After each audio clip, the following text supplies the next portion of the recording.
Орой мэндэрг үзэгчтэй өнөөдрийн та бүгдийн ажил үйлс өөдрөг бүтэмжтэй байсан гэдэгт итгэлтэй байна. 25 дугаар суваг телевизийн дуустдаггүй яриа хилцүүлэг энэ удаагийн дугаараа өргөн барихад бэлэн болж байна.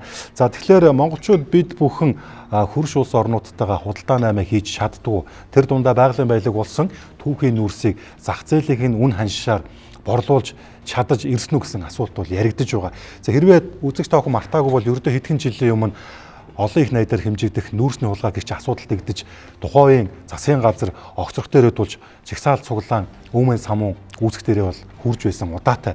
За тэгвэл суулд их хурлын хэсэг гишүүд урд түвштэй байгуулсан харьбины гэрээ гэгчийг чухам зүйл заалт нь ямар байсан юм бэ? Монгол улсад ашигтай байж чадсан уу? За нөгөө талтаа бас энэ хяналтын сонсголыг хийх ёстой юм уу гэдэг бас юм санал санаачлал гаргасан боловч олонхын саналаар бол үүнийг бол дэмжээгүй байгаа. За гэхдээ мэдээж нүүрсний асуудалтай холбоотой үйл явдлууд бол ингээд дуусаагүй. Өөрөөр хэлэх юм бол монголчууд бид бүхэн яг энэ байгалийн баялагтай эзэн болж байгаа юм бол яагаад өөрсөндөө ашигтайгаар ингэж хоёр талын болон олон талд гэрээ хэлцээрийг хийж чаддгүй юм бэ гэсэн юм асуулт тавигдж байгаа. Тэгэхээр яг энэ сэдвийн хүрээнд нэр бүхэд 5 зочныг урьж ирүүлэн өнөөдрийнхөө хэлцүүлгийг хийж байгаамаа.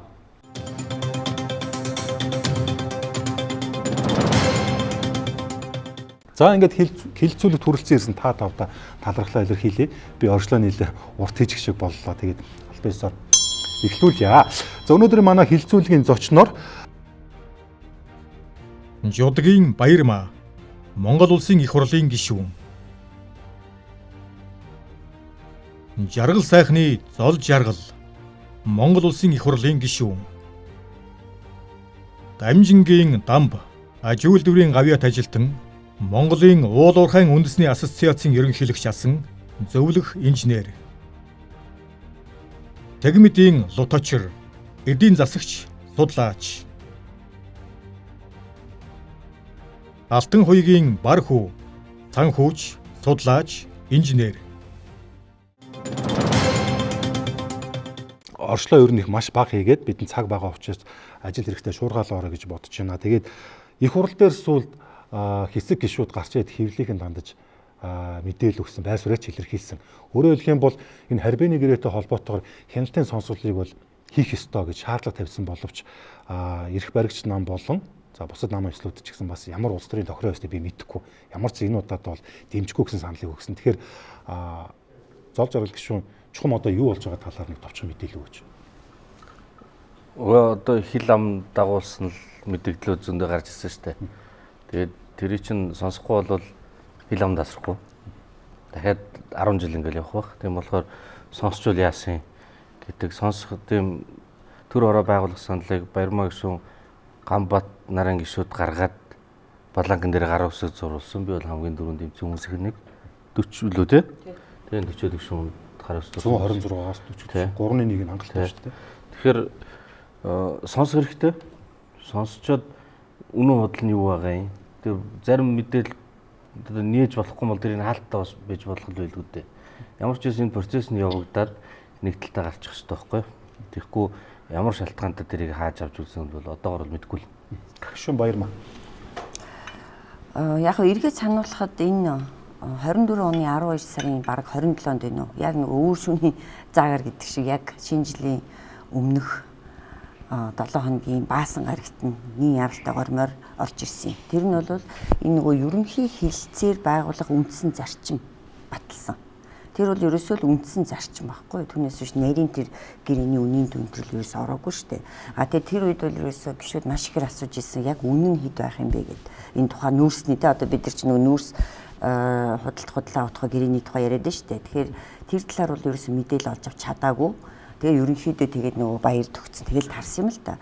Тэгээд ердөө 1 сар гаргаад чуулган завсралсны ар дээр би энийг маш сайн санаж байгаа. Чуулган завсралаа тарсны дараагийнхан 7 хоногт гинтгийн эдийн засгийн байнгын хороо хуралдаад тэгээ нөгөө хилцээрийн үндсэн зарчимд үндэслэн хилцээрийн төслийг оруулж ирсэн мэлээ. Тэгээд ерөөсөө үндсэндээ бол хурлын гишүүд бүгд бол ерөөсөө мэдээлэл бүр авч чадаагүй.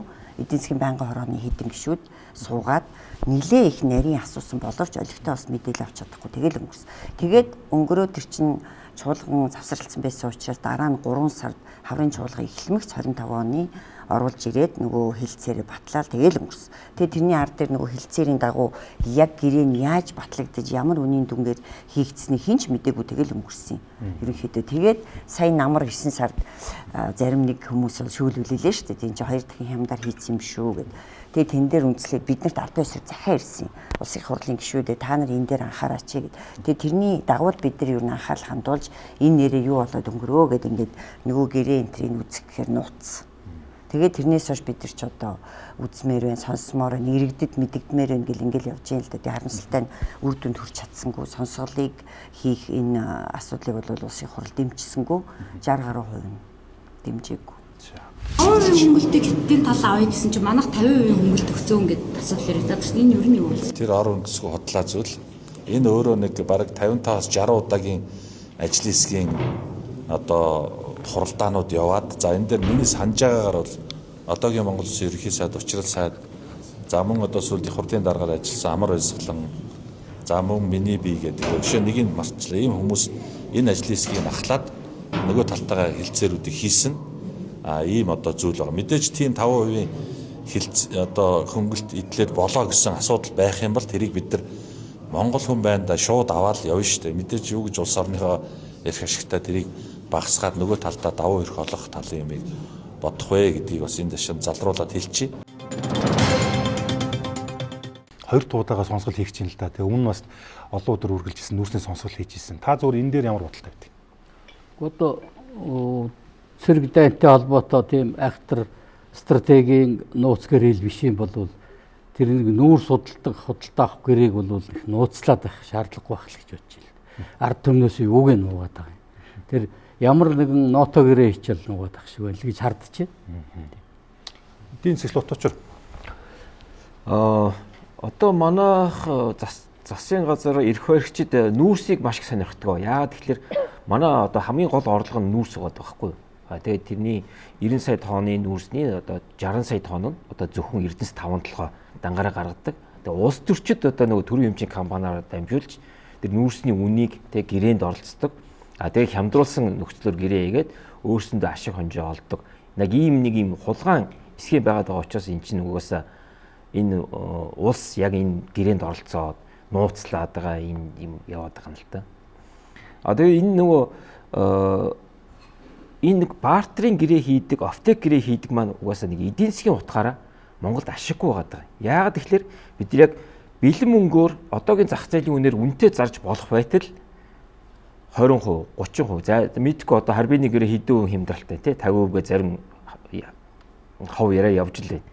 Энэ хямдралтай үнээр хийсэн мөртлөө хариуд нь бид нар хятадын бараа бүтээгдэхүүнийг бартераар авах, бэлэн мөнгө авахгүй. Ийм нөхцөлтэй гэрээ хийгээд байгаа нь яг манай төлбөрийн баланс дээр маш том цохилт болж хохирлттой юм гэрээ болоод байна. Тэгэхээр энийг яалтчгүй бид нэр ил тод гарах ёстой. Энэ гэрээний үр дүн юу байх юм бэ? Эдийн засгийн ашиг нь юу юм, хохирол нь юу юм гэдгийг яг мэрэгжлийн хүмүүсийн хүрээнд хэлцэж шийддэг. За ядч дараагийн гэрээ ихтэй энэ дээр алдсан шүү гэдэг одоо нөгөө хэрүүл болохгүйгээр одоо бид нар чинь оюутлогоо гэрээгээл 20 жил хэрүүл хийлээ. Тэрэн шиг одоо энэ дэр ингэж алдсан байна. Дараагийн гэрээ ингэж хийе гэдэг ийм нэг юм рүүл чиглэж тогтох хэрэгтэй байл гэж бодож байна. Инженер Бархуу. 25 он гоё ирсэн сэдв те. Тэгээ нөөцний хулгай гэдэг яг гол яриад байгаа нэг л зүйл байгаа шүү дээ. 10 миллиард долларын дунджаар алдагдaltaй гэрээ хийсэн баг магадaltaй байна. Мэдсээр үжим гэрээ одоо засгийн газрын оролцоотойгоор хийсэн болвол энд бол одоо тодорхой хэмжээний авилгалын асуудал, мөнгө зүүсэн байх асуудал байж магадгүй гэж хардаж, сэрдэж хүмүүсийн анхаарлын төвд очиод энэ асуудал яригдаад байгаа шүү дээ. 23 оны 7 сарын 7-нд байсан баг те. Дандаа шатар даргын одоо юу гэдэг нь тогтоол байж байна л дээ. Open data дээр байгаа байхгүй би хэвлээд авчихсан. Тэгээ энэ дэр ижил утга агуулгад хамгийн анхны тогтоол гарсан юм билээ. Их хурлын тогтоол. Тий 58 шээ 68 дугаар тогтоол те. 68 дугаар тогтоол. Тэгээд энэ 68 дугаар тогтоол дээр бол юу гэж нэхэхээр яг ерөнхийдөө эдийн засгийн хэрэглэлтэнд оруулах за тэгээд нөгөө тэр таван толгойг бас ашиглалтыг сайжруулах, тээвэрлэлтийг сайжруулах юм агуулгатай юм тогтоол гарсан юм байна лээ. Энэ дээр бол одоо бас урт хугацаанд хэлцэл хийх, нүүрсээ борлуулах юм чиглэл засгийн газарт өгсөн. Тэгээд энэ тогтоол дээр бол ингээд даалгасгүй гэдэг, оюун эрдэнэ даалгасгүй гэсэн юм үг үлбэртэй. Их хурл ч нөгөө засгийн газраа хяндаг, чиглэл өгдөг юм байгууллага байна те. Энэ тогтоолууд их хайтаан тогтоол гарсан байгаа гэж хараад байгаа. За тэгээд сая Золжаргал гişүү хэлж байгаа 58 дугаар тогтоол гэх те. 24 оны 12 сарын 27-нд шинэ жилээрээ төрөө хэлсэн тогтоол те. За энэ тогтоол их сонир тогтоол гарсан байгаа.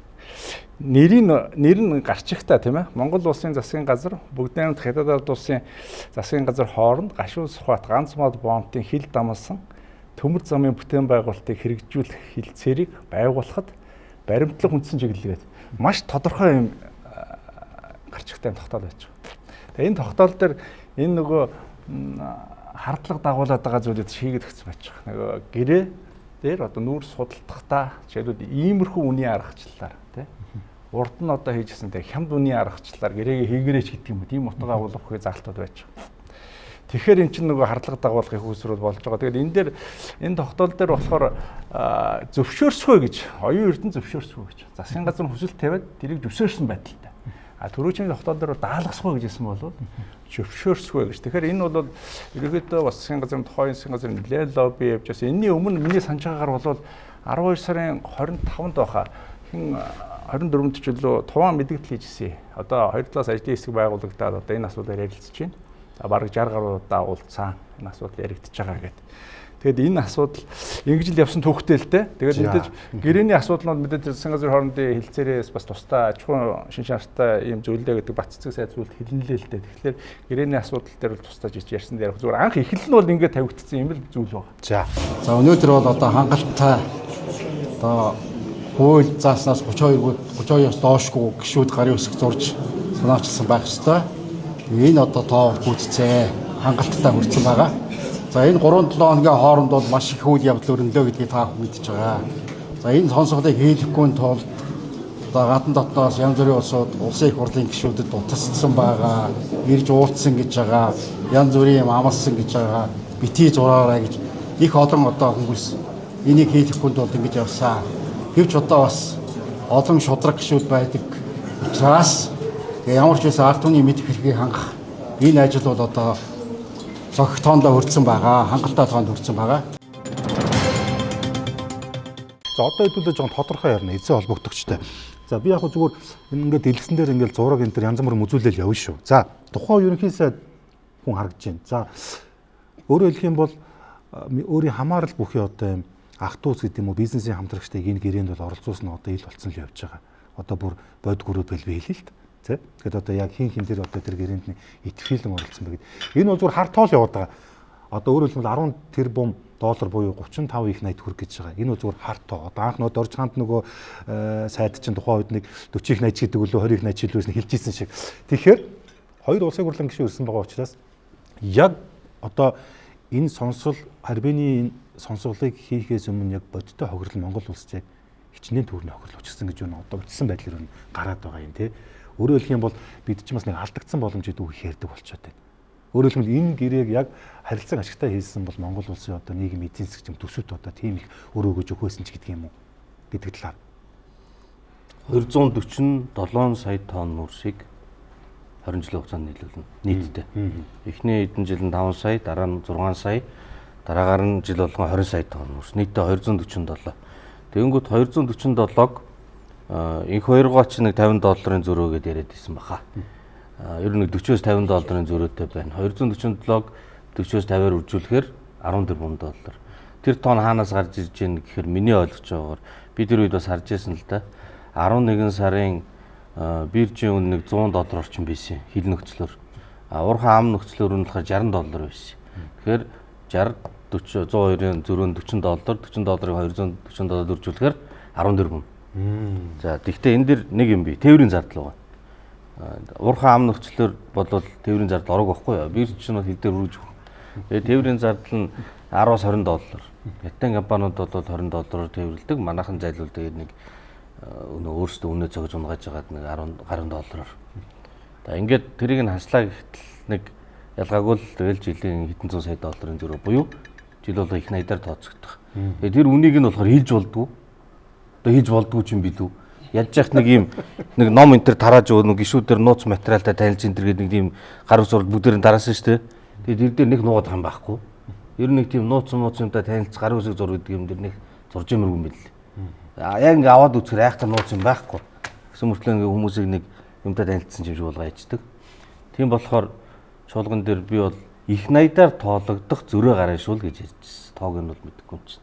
Тэгээ саяны таны асуудаг асуулт сүүлдэн дээр хүмүүс хэлсэн тоог бодохоор зүгээр л үржүүлсэн байгаа юм л да. 14 хүн. Тэр нь ихжиж болно, багжиж болно. Тэр бол үнийн индексээс хамаарна. Тийм.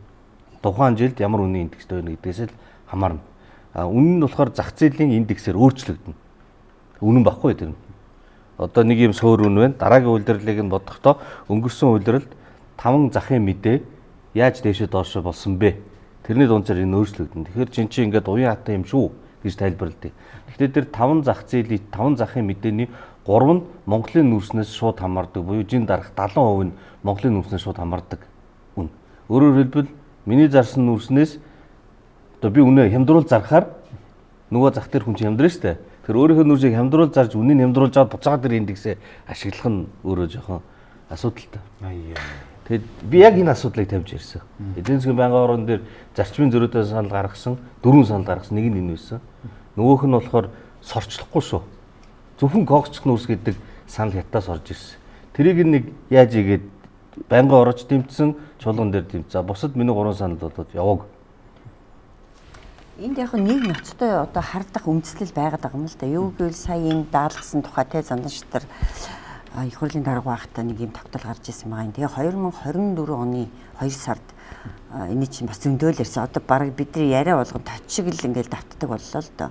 Тэнд болохоор ямар одоо илтгэх хуудас гарсан бэ гэвэл нөгөө Эрдэнэс 5-7 бүрэн эрх төлөөлөгч Ганбатаас тухайн үеийн засгийн газрын хэрэглэх дарга амар баясгаланд одоо энэ нүүрсний холбоотой энэ төмөр замын гэр холбоотой энэ хилцлүүдийн талаарх илтгэх хуудас явуулсан байна. Тэгээ тэр дотор бол маш тодорхой бичсэн юм л да. 7 удаагийн хилцээрийн ар дээр яриа хилцлийн ар дээр дараах зүйлийг ерөнхийдөө тохиров гэд. Тэгээ тэр дотор юу байсан бэ гэвэл айлын тал буюу бүгд найрамдах хятад ард улсын одоо компани те China Energy компани нүүрсийг биржийн үнээр авахыг зөвшөөрөв. Тухайн биржийн үн ямар байх вэ? Яг түүгээр авъя гэдэг зөвшөөрлийг бол баг өглөө. Харин айлын талаас тавьж байгаа санал бол 5% хөнгөлт өгөөч гэсэн. Тэгээд тэрийг бас шийдээгүй гэсэн агуулга байгаа байхгүй юу? Тэгэл эн чинь ерөөсө хамгийн том хардах үндэслэл болж. Тэгээ 2 сард ийм асуудал яригдчихсээр атал яхаараа хавар 6 сар болдоо сонгуул боллоо 7 8 9 тэгээ намар шинэ засгийн газар гарангууд нөгөө тохироо шал өөр болоод одоо нөгөө 2 дахин хямд үнээр 16 жилийн турш ийм тогтвортой тогтмол үнээр худалдах болчихоо.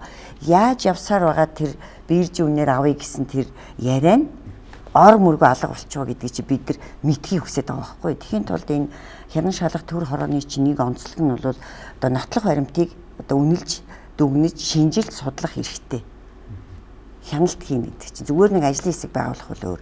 Тийм учраас л энийг бол ажлын хэсэг байгуулж маш нарийн тэр бүх протокол тэр бичиг баримтуудтай танилцахаас ахуулаад хийл гэж бодсон юм л да. Ер нь бол цаашдаа бид нэг юм болгон дээр сонсгол хийдэг, өнгөрсөн хоног сонсгол хийдэг биш. Эхлэхдээ олон нийтэд нээлттэйгээр үннээ хэлээд олон нийтээс асуугаад тэгээ ойлгуулад явдаг энэ зарчим руу орох хэрэгтэй. Тэгэхгүй бол манай улс төрчид яадаг вэхээр ингээд өнгөрсөн хугацаанд хараад байхад сонгогдож гарч ирээд ажил хийхдээ олон нийтээс салаа авчиж байна. Энэ бол нийтлэг жишг байна. Уг нь бол улс төр өөрөө лидерийн хийдэг ажил. Олон нийтэд ойлгуулдаг, олон нийтэд их гэж төлөөлдөг ийм ажил. Тэгэхээр сайн муу үнэхээр бодит байдал нь ийм байна гэдгийг ойлгуулах хэмжээний байж иж ер нь тэр хүн төр удирдах хэмжээнд очино л гэсэн үг. Тэгэхээр одоо залуучууд бид нар бол тэрийг л хараа суралцаал явж байна. Цаашдаа бол бид нар хамгийн гол чухал зүйл нь юу вэ гэхээр би ядж сэтгүүл зүйн ядчихдаг нь ер нь сэтгүүл зүйн салбараас орсныг ч хэлэхөө. Ер нь бол нээлттэй байдал бол шинэ үеийн засаглалын хамгийн гол зүйл. Тэгэхээр нээлттэй байх, ил тод байх, энэ дээр доктортой засаглал, доктортой бодлого байх юм байна гэдэгт бол бүрэн бат итгэж байгаа. Тэгэхээр миний хувьд бол тэр харьбаны гэрээ гэж юмыг бараагийн цараагүй мэдэхгүй юм. Одоо ингээд нууцлаад бүр тэр байтугай их хурлын гишүүддээ хүртэл үзүүлэхгүй шахав байгаа гэрээг жирээ иргэн би яаж олж үзэх вэ? Ойлгомжтой. Тэгэхээр би зүгээр энэ дээр нэг юм бодогч. Энэ харьбаны гэрээний одоо гол юм нь нөгөө Гашуун Сүхбаатарын төмөр замын асуудал л байхгүй. Зүгээр аваачаад холбочиж болох газар дээгүүрийн ширээ шиг тэгшхэн тал дундуур аваачаад холбочиж болох байсан төмөр замыг ямар нэгэн байдлаар чиглэлийн өөрчлөөд, өндөржилтийн өөрчлөөд ингээд холбогдох ямар ч одоо техникийн боломжгүй болгоцсон байхгүй. Тэр байгуулсан хүмүүс нь. Тэгээ энийг одоо холбоно гэдэг нь одоо энэ асуудал байхгүй. Тэгээд энэ гэрээ. Тэгээд ямар учиртай юм зүгээр аваачаад холбочиж болох юмыг одоо ингээд маш олон өндөр шон гүүрэн байгууламж тэр зургийг харсан чинь бүр гайхсан. Энд чи алтан ууланд хийж байгаа бол нэг өөр л дөө тийм ээ. Төмөр зам одоо тэр их өндөр уулмуудыг ингээд холбох хоолоонууд одоо өндөр хөлмөл хийх байх. Гэтэл энэ ширээний тавцсан шиг төв тэгшхэн тал дундуур яхаараа тэр өндөр хөлмөл болоо явчихдгийг. Үнэхээр гайхалтай, ойлгомжгүй. Тэгээ энэ бол зүгээр Монгол улсыг хорлцсон юм байна л гэж би зүгээр эргэн хүний хувьд тэгж л боддог. За хятадтай хийж байгаа нүүрсний худалдаа маань за энэ худалдааны нөхцлөө бид нар ерөөсөө огт ярихгүй байгаа да. Ерөөс хайчаад да. Одоо бид нар угаасаа бүгд нэг хятад ард улсад хагас коксчих нүүрс нийлүүлэгтэй хамгийн том нийлүүлэгч. Тэгээ бугтын үйлдвэрийн хамгийн том нийлүүлэгч болцсон ба. А гэтэл нийлүүлж байгаа нүүрсний 80% нь дандаа аптек гэрээгээр яваад байгаа байхгүй да. Тэгээд тэр маань угаасаа ингээд тоон нэмэгдээд байдаг. Дахиад нэг нууц гэрээгээр аптек гэрээгээр гэрээний дүн өсөд байдаг. Бидний зарж байгаа нүүрсний үн унаад байдаг байхгүй. Яг тэрийг дагаал унаад байгаа. Одоо аптек гэрээ маань за 20% хямдралтай байсан бол одоо харьбины гэрээ ч мөр 50% хямдралтай ингээд дахиад жил болгон 20 сая гэдэг. Тэнгүүт манай зарах боломжтой хятад ард улсын импортоор авах боломжтой нүүрсний хэмжээнд дээр дахиад нэг хямдралтай нүүрс маань ингээд нэмэгдээд ирэхээр манай зарж байгаа нүүрсний үн чинь өөрөө жаммараа ингээд доошо үн унаад ирж байгаа байхгүй та. Тэгэхээр бидний нөгөө нэгдүгээрт худалдаж байгаа нүүрсний үн унж гин.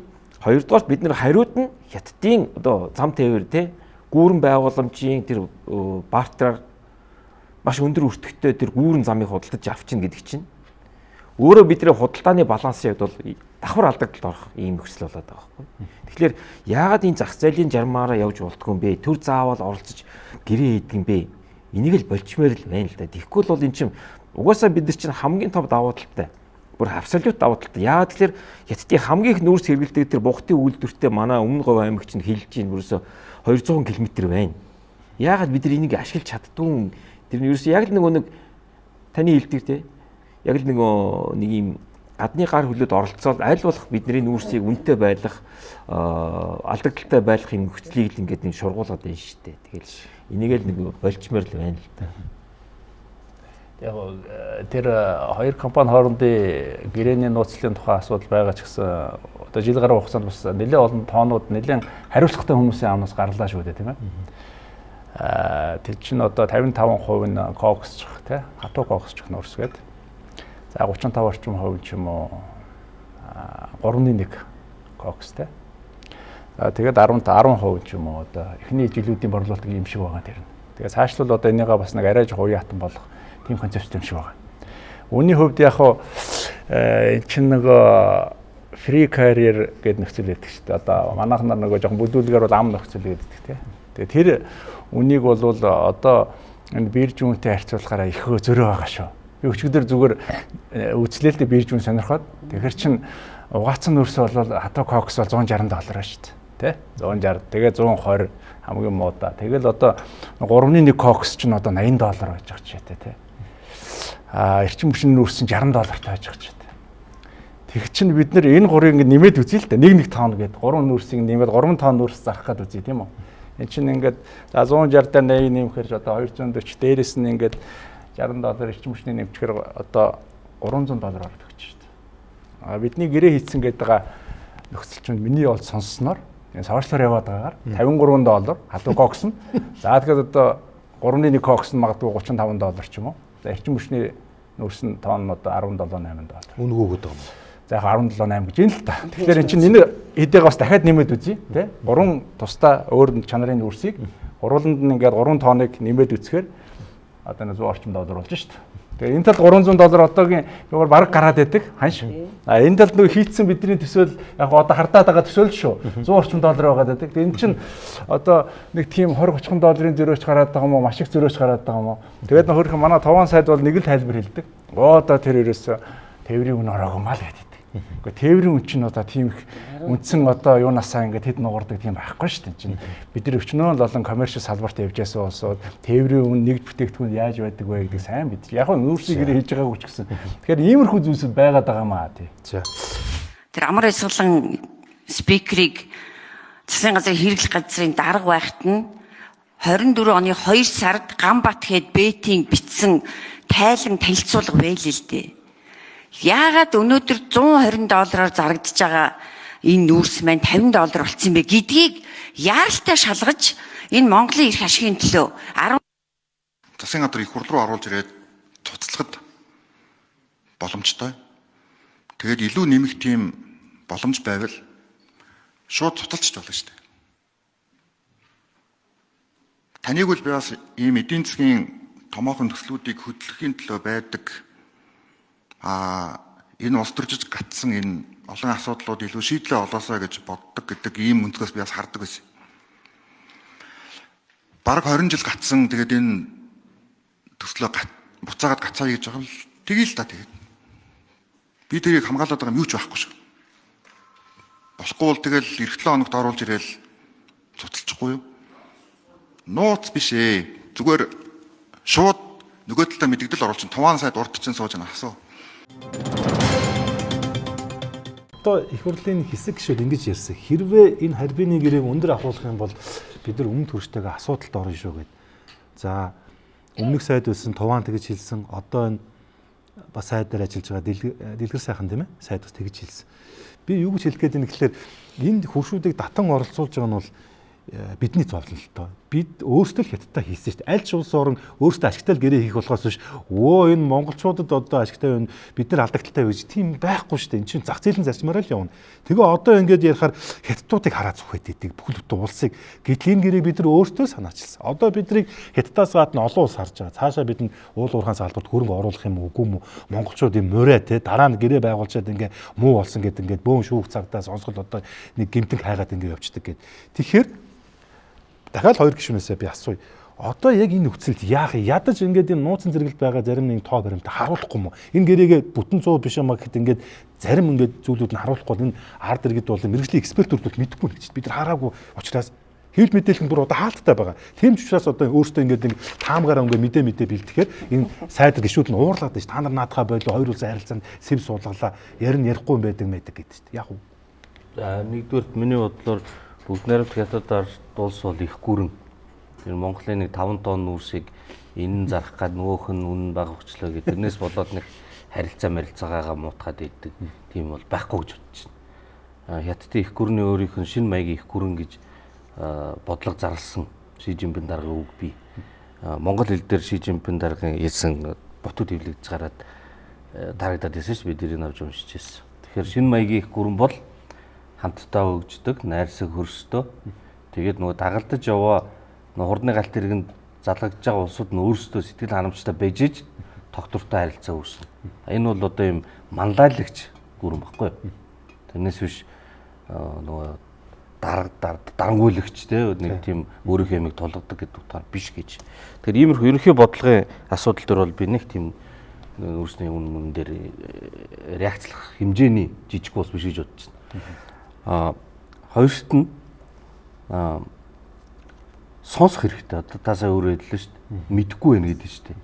Тэгэхээр сонсох хэрэгтэй байхгүй. Сонсохын тулд одоо сонсъё гэд төр ороо санаачилж. Эргэлзээг тайлъя л та. Эргэлзээг тайлъя. Тэгэхгүй бол илэрхий юм юу гэхээр их найдаар тоологдох төгрөгөөр алдагдлыг жил болгон хүлээнэ. Нэг их найд 2 3 би мэдэхгүй. Тэр бол зах зээлийн үнээс хамаарна. Илэрхий юм юу гэхээр зэрэг биржийн үн, амны үн хоёр зөрөөтэй. Тэр зөрөө нь бага биш. Тээврийн зардал нэмэгдэнэ. Гэхдээ тээврийн зардал 10-20 доллар. Тэгээ болоо. Тэгэхээр цаана гараад байгаа тэр зарим хүмүүс 40 долларын зөрөө, 50 долларын зөрөө ингээ янз бүр хэлж тэ. Тэр үлдснийг нь үржүүлээд үзэхэд л эн чинь хэдэн зуун сая доллар буюу их 80 жил болгоо. За ийм байгаа нь бол сайжруулах ямар арга вэ? Ямар ч гэрээг хилцэж болдог. Энэ бол тийм одоо нэг яасан юмнасаа буцаад ингээд байгаа юм бол биш. Үнэхээр алдагдaltaй байх юм бол тэрийг сонсох, дүгнэлтийг сайжруулах алхам хэрэгтэй. Маш их бэлтгэл явсан. PR тэгсэн. Юу одоо нүүрс ерөөсөө хэрэггүй болгож байгаа. Одоо ингээд газ өгөхгүй бол авах болчихно. Амжиж бид нэр өгмөр байна гэж энэ тогтоод баталгаас өмнө улсын хурал дээр битүүд юм яриа болсон шүү дээ. Гадуур чивлэл мэдээлэл даалдаа. Нүүрснээс татгалзаж байгаа. Нүүрс байхгүй болох гэдэг байна. Яг бодит үйлдэл дээр сүүлийн 5 жил дараалаад рекорд их хэмжээ нэмэгдэж байгаа. За тэр чи яг одоо уур амьсгалын өөрчлөлт тэргээ буурна л үз. Буурлаа гэхэд тэр одоо дэлхийн 9 тэрбум тонн нүүрсний хэрэглээний талыг хэрэгжилж байгаа бүгд найрамд хятад ардуус. Тэгээ хагас тэрбум тонн коксч нүүрс хэрэгэлдэг юм. Тийм маасан том байхгүй юу? Тэгэхээр бид нэр тэр нэг санаа зовдох юм бол байхгүй. Тэгээ ийм бэлтгэл явж байгаад энэ гэрээг бол байгуулсан. Айлгах технологи байна, PR байна. Тэгээ би энийг бол их хурлыг нэгдээ сайхан бэлтгэж байгаа. Тэгээд саналаа оруулж ирэхдээ түрүүн яриад ирсэн нөгөө зөвшөөрөх зөвшөөрлөө олох суугаа гэж бичсэн байна гэдэг. Энэ тиймэрхүү ингээ стал явсан л да. Энийг зүгээр дэлгэрүүлж ингээд яриад сонсоод байх бол бид нар 3 юм ойлгоно. Нэгдүгээрт нь улсын их хурл парламент гэдэг бол хяналт тогтолцоотой эрх баригчтай сөрөг хүчтэй байх шүү дээ. Бүгдээрээ нийлээд эрх баригч болчоор одоо нөгөө бүх нам баг нийлж хагаад хамаг томод нийлж чад нэг болсон шүү дээ. Бүх юм зөвшөөрдөг болчдөг. Энээс ч эрсдэл бол гарч ирсэн. Хоёрдугаарт нь нүүрсний цаана намын асуудал байгаа. Төрийн өмчийн уурхай хин мэдхүү гэдэг бол намын дарга нарын асуудал. Энээс болж төр ямардаг. Энийг бид нар бас ойлгож байгаа. Гуравдугаарт нь ямар хэмжээний үнийн зөрөө гарчаад алдагдал гарах уугүй гэдэг бид нар ойлгов. Тэгэхээр энэ гурыг ойлгох юм бол энэ одоо төрийн өмч нүүрсний худалдаан дээр тогтож байгаа намын санхүүжилтийн том мафийн тогтолцоо чи өөрөө маш том асуудалд орох учраас сонсомооргүй байна. Би бол тэгж л ойлгож байна. Мэдээж бүгд найрамдах хятад ард улс бол их гүрэн. Тэгээд дэлхийн том эдийн засаг. Тэгээд манай төрийн тэргүүдтэй уулзалтаа ч гэсэн албан ёсоор зарчим бол илэрхийлсэн байдаг. Харилцсан ашигтай хамтын ажиллагааг хэрэгжүүлнэ гэж тийм. Энэ ч бол маш тодорхой том мэдээлэл авахгүй. Түүнээс биш том нь одоо хүчтэй нүчгүүгээ гэдэг юм байхгүй гэж өөрөө бол илэрхийлжсэн. Тэгэхээр харилцсан ашигтай зарчим гэдэг чинь юу юм бэ гэвэл арилжааны энэ том гэрээч хүртэлтэй харилцсан бие биенгээ ашигтай байх ёстой гэдэг энэ зарчимд байх ёстой. Тэгэхээр айлын тал бол чухамхүү энийг одоо нуугаад айл те хэрвээ ингээд ил гаргаад асуудал болох юм бол бид хилээ хаана гэж ингэж мэддэг хүндэслэл байхгүй. Атал өмнөөс нь те манай засгийн газрын нэг гишүүн гарч ирээд асар гэхээр сандраад одоо ингэж мэдэгдэл энэ гэж чинь. Автор киноны нөгөө аавч гэдэг чинь автор ухаж болохгүй шүү хүүхдүүдэд зарч байгаа юм шиг. Тэгээд ахад чинь тий яг тэгээд тэрэн шиг юм болсон л да. Тэр бол маш их ёстой жинхэнэ хоёр талын харилцаанд тий асуудал үүсэхүйц хэмжээний юм мэдэгдэл. Дээрэс нь нөгөө алдагдсан боломж гээд Монгол түрүүн Дамбага бас ярьсан. Тэр төмөр замаас юм эхлээд нь штэ. 15 жилийн өмнө бариад холбоод хийчих ёстойсэн тэр төмөр замыг өнөөдрийг хүртэл ингэж гацаачгаад тэгээ энэ түрүүн бас уншиж чинь анхны тэр хилцээр үндсэн зарчим бол хил холболтын гэрээ гэж яриад байгаа байхгүй юу? Гарчиг нь ерөөсө тэгж орж ирсэн шүү дээ. Атал дотор нь айгүй сони юм хоёр юм хийцэн тууж байгаа байхгүй. Ямар хоёр юм гэхээр зөвхөн төмөр зам холбох биш түүгээрээ бас тусдаа нөгөө нүүр худалдаа авах гэрээ нөгөөдг нь нөгөө те бусад ордуудыг ашиглалтын сайжруулах гэд маш том 3 ийм гэрээ явж байгаа атал нэг гарчиг өгцөн. Тэгээ энэ чинь бас манай гişүүд те эдийн засгийн банк орооны гişүүд үгүй энэ ч та юу вэ те ийм хил холболт юм бол зөвхөн хил холболтоо л ярил та гижээж энэ гарчгийн солисон байдаг байхгүй. Тэгэхээр анханасаа тийм мап хантай юм явж штэ бүх юм.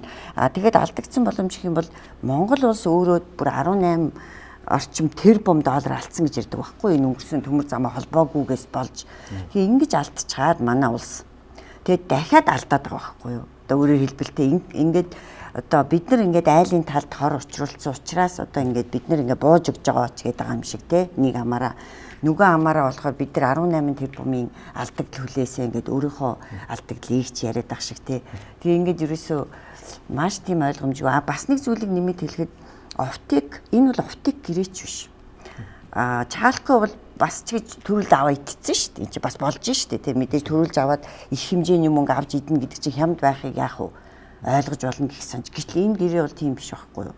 Ерөөсөө те тухайн үедээ төлбөр нь төлөгдөд явж байгаа ямар ч тийм урьдчилсан мөнгө авж байгаа юм юу ч байхгүй. Нэг тэр хямд байх үндслэл байхгүй тухай би яриад шүү дээ. Хоёрт одоо төмөр замаа холбох тухай асуудал. Энэ дээр Монголын талд 100% мөнгө гаргаж байгаа. Хятадын талаар ажил хийлгэж байгаа байхгүй юу? Айлын талд ажил өгж штэ. Тэгээ 800 илүү 900 орчим тэрбум төгрөгөөр тэр төмөр зам холболтын ажлаа хийж байгаа. Бараг 50% нь Эрдэнэс Тавталгаа компаниас бүр төлчихсөн. Бэлэн мөнгөөр. Бөөр. Тэр энэ дээр бас дахиад привилеж буюу ямар нэгэн давуу тал үүсэхгүй байгаа даа. Мөнгөө төлөөд хийлгэж гин үү? Хийлгэж гин. Төлбөрөө өөрчилж авахгүй байх уу? Авахгүй байна. Атал яагаад ийм хэмд байгаа юм бэ гэдэг асуулт ерөөсөө бүх юмны ард дээр тавигдаад. Тэгэхээр Армени гэрээ ямар учиртай юм гэхээр нэгдүгээрт хоёр улс анх энэ гэрээг байгуулахдаа хоёр талдаа нууцлалтай байна гэж. Энийг бол одоо улсын хурл өөрөө хоёр удаа баталсан. Нэгдүгээр. За хоёрдугаарт бол мэдээж одоо энэ гэрээг одоо бусдад гаргахад юу яана? Бие биенээсээ зөвшөөрөл авна гэдэг юм байгаа. За гуравдугаарт бол энэ бол хоёр засгийн газар хооронд хийж байгаа гэрээ. Тэрнээс биш одоо хэн дуртай нь одоо очиод хуваарь ч юм уу хийж байгаа асуудал биш. 3 жил гаруй гацсан одоо төмөр замыг явуулах гад одоо энэ 17 жилийн гацсан төмөр замыг явуулах гэж 3 жил засгийн газар хөөцөлдсөн. Тэрний үр дүндэл бид өөрсдөө гуйж одоо энэ 3 жил одоо ажлын хэсэг байгуулад тэр 3 жилийн хугацаанд ажлын хэсэг бол 56 удаа хуралдсан байдаг. За миний бие бол сүүлийн 2-3 хурлаа болсон. Ингээд юмыг мэдэхгүй жиж хамаа намаагүй одоо ингээд хямд гэрээ хийсэн ингээд буруу зүрүү ингээд нийгэмд турхираад байгаа нь үнэхээр харамсаж байна. Тийм тал 5% хямдруулж өгөөч гэж хүссэн гэдэг байгаа байхгүй. Гэтэл 50% өнгөрүүлсэн байхгүй. Энэ андуурсан юм биш үү? Нөгөө 5 гэдгийг 50 гэж ойлгосон юм биш үү? Энэ гэрээ хийж байгаа улсууд бид хөрстэй дэндүү хайртай юм болов уу? Эсвэл хэл ам одоо маныг одоо сайн л байх ёстой одоо. Тэгэл одоо 5% хэмдрүүлж өгөөч гэж тэрж бол 8 хийж байгаа хин ч гэсэн тийм байдаг үстэй. Жүүдээ гэж байгаа 5% тийм ээ. Тэгээд тэгэхээр 50% болгоо хийчдэг ч л одоо гайхалтай байгаа байхгүй. Тэгэхээр л энэ дотор нэг ноо байна л гэж хардагдаад байгаа байхгүй. Тий. Одоо сүүлийн үед нэг манай бизнесмэнүүд ярьж хэлсэн шүү дээ. Уушаа хятад руу очиод ингээд хамтын ажиллагаа яриад, хөрөнгө оруулалт яриад тэгээд заримдаа нөгөө хятадын компаниудаар ажил хийлгийгээ зам тавиулъя гэдэг ингээд жоохон хямдруулаач гэдээ ярихаар урдаас нь дийж шүү дээ. Гүн чи танаа уус чинь 2 дахин өндөр үнэтэй зам төмөр зам тавиулаад байна шүү дээ. Чи юу нэг 5% хямдруулах гэдэг юм бэ? Би бүр ингээд шоолж ин гэж байгаа байхгүй. Гүн чи уус чинь 2 дахин үнэтэй бариулаад байгаа чи юу гэдэг. Ерөөсөө яг л тийм болоод байна. Одоо манай төрийн оролцож байгаа шийдвэр гаргаж байгаа хүмүүс бол дандаа хямдрал зарлаад байна. Тэгээ одооноос хойш 10 жилийн гэрээний үнийг одоо тогтно гэж юу байд юм бэ? Дандаа 50% хямдралтай. Энд чинь ерөөсөө энэний ард хулгай яваад байна. Бас дараа нь одоо жил болго ингээд нөгөө 5-7-оос худалдах квота ингээд хятадын компаниудад квотор ингээд өчгөр нөгөө хятадын компаниуд ч өөрснөө тээврийн компанитай болж орж ирээд. Яг Монголын тээврийн компани бол ерөөсө 20% дээр бүгдээрээ зодтолтоод тендерт орж үнэ унгаагаад ерөөсө ямар ч ашиггүй өөрөө өөрийгөө идээд дугуйгаа иддэг ийм тээвэр хийдэг болцсон. Яг үнэндээ хэлэхэд бол Монголын тээвэрчид бол энэ нүүрсний тээврээс хасагдсан. Одоо дандаа 80% нь хятадын тээврийн компаниуд явж байгаа. Одоо нөгөө тэгээд тэд нар бол үнэлгээ нь өндөр $30 ч юм уу ингээд тээвэр хийж идэг. Монголчууд болохоор $10-оор дууга дуустал яваалаа. Одоо энэ манай Монголын тээврийн компаниуд дампуураад дуусна. Тэгэхээр ерөөсөө ингээд Монгол улсынхаа эрх шиг ерөөсөө бодохгүй дандаа хямдралтай нөхцлөө муутгаад ингээд 20 жилийн 10 жил ирээдүйн 10 жилийн худалдаа хийчих юм гэрээ гэдэг энэ буруу байна л да. Тэгээд бас нэг юм хэлэхэд одоо бид нар одоо худалдааны нөхцлөө ярьдаг, эдийн засгийн урт хугацааны шийдлээ ярьдаг, зөв шийдлээ ярьдаг хүн аяга ховор болчихжээ. Улс төрчид бол маш богино хугацаанд өөрийнхөө байгаа хугацаанд л өөртөө ашиг олох гэж нэг юм хийгээд байгаа нь л бидний яг зовлонгийн үндэс болчиход байна л. Тийм ээ. Одоо хоёр компани хоорондын гэрээ гэж ярьж байгаа боловч Монголын талын компани ч засгийн газрын хэрэглэх газраас шууд хариалагддаг компани байна. За засгийн газар маань дээрээс их хурлаас чиглэл авдаг байна. За их хурлаас юм тогтоол гараад юм чиглэлийн нөгөөд ийм одоо гэрээ хийгэрээ гэсэн байна. За нөгөө хэрэглэх газар маань ч юм уу те засгийн газар нь одоо нөгөө компанидаа чиглэл өгөөд сүүл дээр одоо контент юмуд дээр сошиал явж байсан л та. Одоо хэлцээрийн сүүлийн шатанд компани нөхдүүдийг хөөгөө гаргасан гэж. Би бол тэр компани Эрдэнэс 5-7 компани удирдлагуудыг бол магтмаар байгаа. Яагаад вэ гэхээр үнэн дээр бол хөрхийн нэг компани болохоор шинжилгээ ажиллагаа гүрээс юм шиг байгаа. Бид нар яста биржэл барина. Наас ч одоо нэг л биш байна гэдэг хөрх их эцсийн хүртэл гүрийгээд яг улсын компани улс төр ордог учраас нөхдүүдийг жоох ингээд ингэсэн юм уу гэж би ойлгосон. Тэр бол одоо энэ сошиал дээр явж байгаа мэдээлэл. Дэлгэр сайхан сайдын хувьд бол улсын их хурлын гишүүн, төрийн эрх барих дээд байгууллагын гишүүн, ард түмний өргөсөн хангаргаар ард түмний одоо эрхшийн төлөө дуурч авах хэрэгтэй гишүүн. Тийм ээ. Хоёрдугаар засгийн газрын гишүүн. Тэгээ гүйс засаглалын гишүүн. Тэгээ Монгол улсын хувь заяа энэ хөгжил дэвшил хаашаа явах вэ гэдгийг одоо шийдэж яадаг юм л хүн. Гэтэл ягаад ч юм зураасныхаа нөгөө талд гарчаад нөгөө талыг төлөөлж яриад байгаа нь бол одоо маш их хаширхалтай байгаа. Ер нь зүгээр одоо манайд л юм да одоо тэгээд намдаа их хандив өгсөн ч байдаг юм уу баян тарган гэдэгтэй ч байдаг юм уу одоо ингээд зүг зүгээр. Тэрээс өөр улсад эсвэл хэдийн одоо татагдаад хариуцлага хүлээгээд ингээд хэлсэн үгэндээ энэ чи юм байгаа. Тэгээд энэ чинь бол одоо хятадын төлөөлж байгаа хятадын сайд гэж хүртэл тодтгол аваад нодлон бол тийм контентууд явьчихсан шүү дээ. Тэгээд ягаад ч юм одоо цаад тал нэг ч комплейн хийлээгүй байхад бидний хохироосон тухай бидний гисэн тухайар өөрөө өмнөөс нь орж бидний хичлээ гэдэг нь их хашгиралтай байгаа. Тэгээ одоо бүр сонин тэр сүүлийн тэр ярилцлага бол их сонирхолтой ярилцлага өөрөө ирсэн шүү дээ. Өөрөө одоо юу гэж нэхэр биднийг дуудаа загнаад байна гэж. Ганнибал хүчээрийг дуудаа хэн дуудав тий? Хаан дуудав тий? Яг юу гэж хэлв? Загнасан юм уу, гуйсан юм уу, яасан? Сүрдүүлсэн юм уу? Сүрдүүлсэн юм уу? Тэрийг ирсэн. Тэгээ биднийг ингээд тэр одоо эн чинь би тэр хэлээ их урлын гишүүн, засгийн газрын гишүүн. Энд эдгээр хүний байр суурь чинь айгүй одоо хариуцлагатай байх хэрэгтэй байхгүй маш их чухал мэдээлэл одоо тэр чинь гэхдээ тэр хүн бол зүгээр нэг одоо бидний ингээд ийна гэсэн юм ярьж байгаа. Тэгэхээр энэ өөрөө өгүүлбэр нь өөрөө энэ үгийн утга нь өөрөө хоёр орны одоо харилцаанд сэв суулгах хэмжээнд хүрэх өдөө хатгалгын шинжтэй үүдэл гэж би харж байна. Тэрийгэж би сошиал дээр бас биччихэл байсан л та. Тийм учраас энэ нөхөр хариуцлага тооцох хэрэгтэй. Энэ чинь бас арай хэрэг сэтэрсэн ийм одоо засаг захиргаагүй одоо маш бүдүүлэг одоо ийм одоо үйл явдал боллоо гэж. 22 оны 12 сарын 13-нд нүүрсний уулгаач гээд Халтмаагийн Баттуулга тэргүүтээ 17 хүнийг зарласан. Хариуцлагатайгаар зарласан авилгалтаа тэмцэх газраас. Энэ юу болсон? За 2022 оны 10 сарын 13-нд бол нийтдээ 17 хэдэн хүнийг зарласан байгаа. За энэ нь бол өмнө эрхэлж исэн ажил алба болон өмнө хийж исэн бизнес үйл ажиллагаатай холбоотойгоор Эрдэнэс 5-7 компанитай ямар нэгэн байдлаар хамааралтай байна. Энэ хүмүүсийг ингээд шалгах шаардлагатай байна гэсэн ийм мэдээлэл хийсэн. За энэ хүрээнд одоо Мөрдөн Баазалтын болон хэрэг бүртгэлтийн 44 хэрэг үргэлжлээд шалгагдаад явж байна. Эхнээсээ 17 хэрэг шүүхээр ороод шийдэгдсэн байна. Хэргийн эзэн холбогдогч бол энд харагдаж байна. Энэ сая хайрцаг дүүрэн бичүүгээр дата гэдэг өгсөн байдаг. Тэгээд энэ хүн ерөнхий сайд багтлын харьбаны гэрээшээ хийгдсэн л дээ. Тэгээд одоо энэ хүн чинь болохоор ингээд надад хамаагүй энэ хоёр чинь тэр нүүрсний уулгаатай чи холбоотой. Энэ өөр хүмүүс байгаа гэдэг нь өөрөө зарлаа яваад байгаа. Тэр ч байтугай одоо нэгэн үе өөрхөн баг холбоотой нэгдчихсэн бод группээс хүртэл одоо ийм сони юм яриад эхэлсэн. Нүүр буруулсан ч юм уу.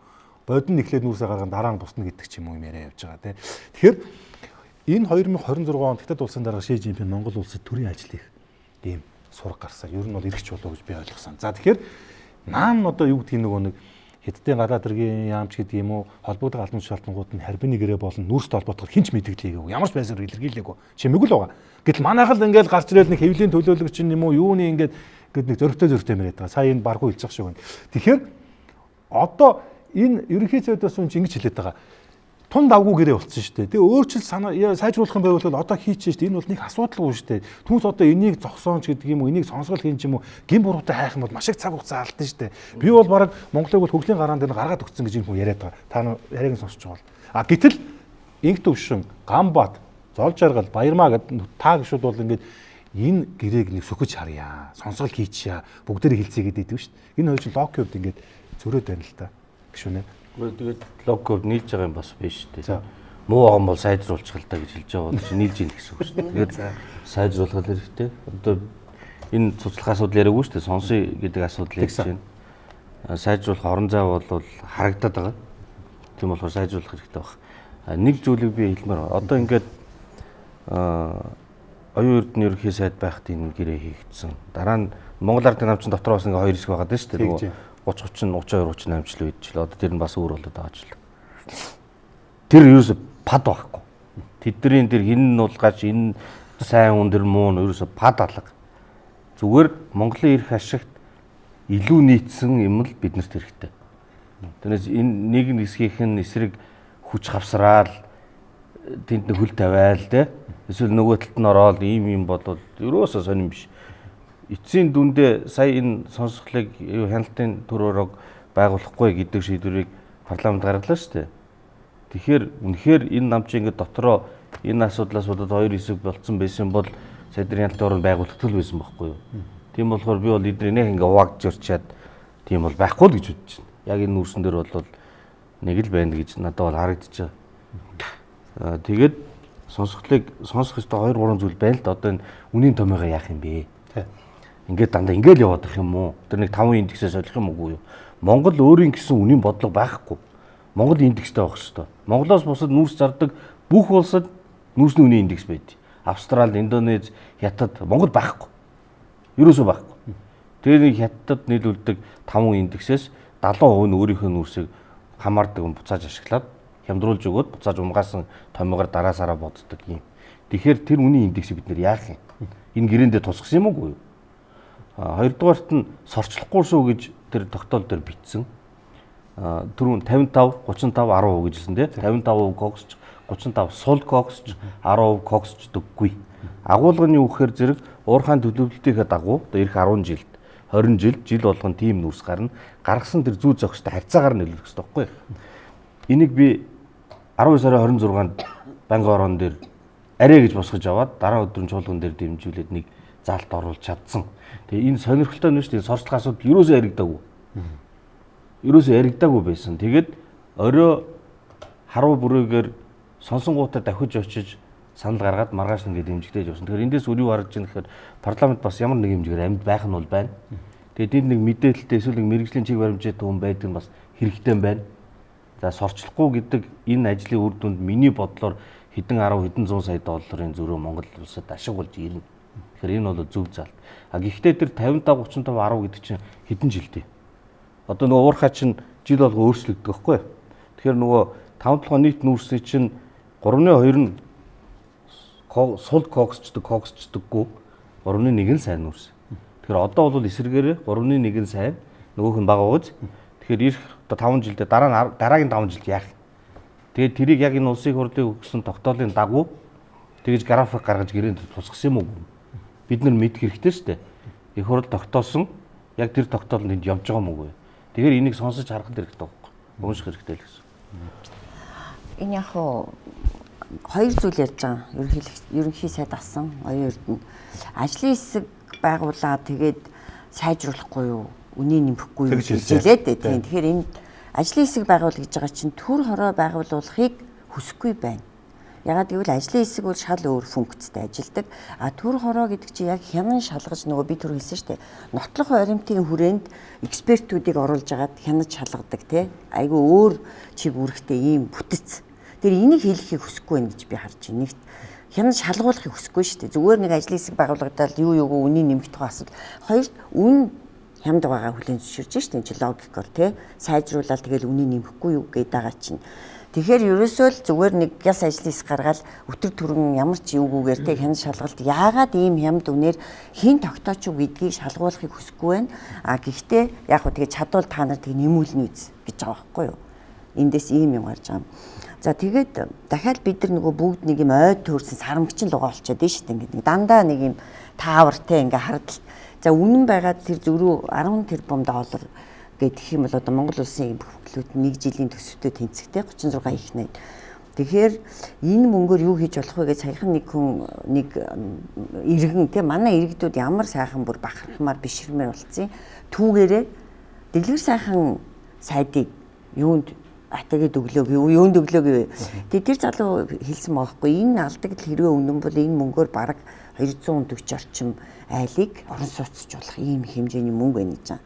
Тэр чи одоо манайх ч одоо бараг 210 орчим мянган тий гэр хорооллын өрхтэй байна гэж ярьж байгаа. Тэл чин бүтэн фул кавер хийдэг шиг бараг ингээд гэр хорооллыг болох нь шүү дээ. Энэ алдагдлаар тэр бүхэл $1 нэмэхэд $1 ширхэг доллар нэмэхэд л одоо 250 сая доллар гэхгүй юу. Энд чинь маш их мөнгө шүү дээ.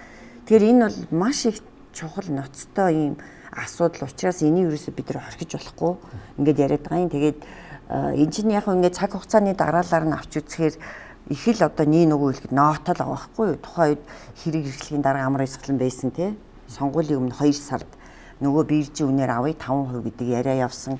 Тэгээ ард дээр нь сонгуул болсон, ард дээр нь хамтарсан. Тэгээ хамтрангуудаа ингээд тодорхой хүмүүсийг сайд болгосон. Тэгээд энэ гэрээчээсээ ялзаад ингээд явцсан гэхээр бүх талаасаа улс төрийн өнцгөөс бол хардах юм нөхцөл бүрэн байгаад байгаа юм л да. Эсвэл гэрээ хийж чаддгүй гинэн одоо нөхдүүд хүүхдүүд тий сургуулийн хүүхдүүд төртөл ингэж хийхгүй шүү дээ. Өнөөдөр чинь сургуулийн хүүхдүүд бол хиймэл оюун ухааныг ашиглаад энэ гэрээ хийх дээр бол энэс илүү гэрээ хийж чадна. Эсвэл санаатаагаар ийм ухаан алдаа гаргасан байна. За тэгээ харамсалтай нь энэ одоо ажлыг шалах ажлыг хийлгүүгээр тэгээд намын баг хурал болж ирж бодлоод намын баг хурлынхаа бодлоонаа дараа нь засгийн газрыг огцруулна гэдэг санал хураалт яваад тэгэхээр засгийн газар юу зүгээр суух вэ?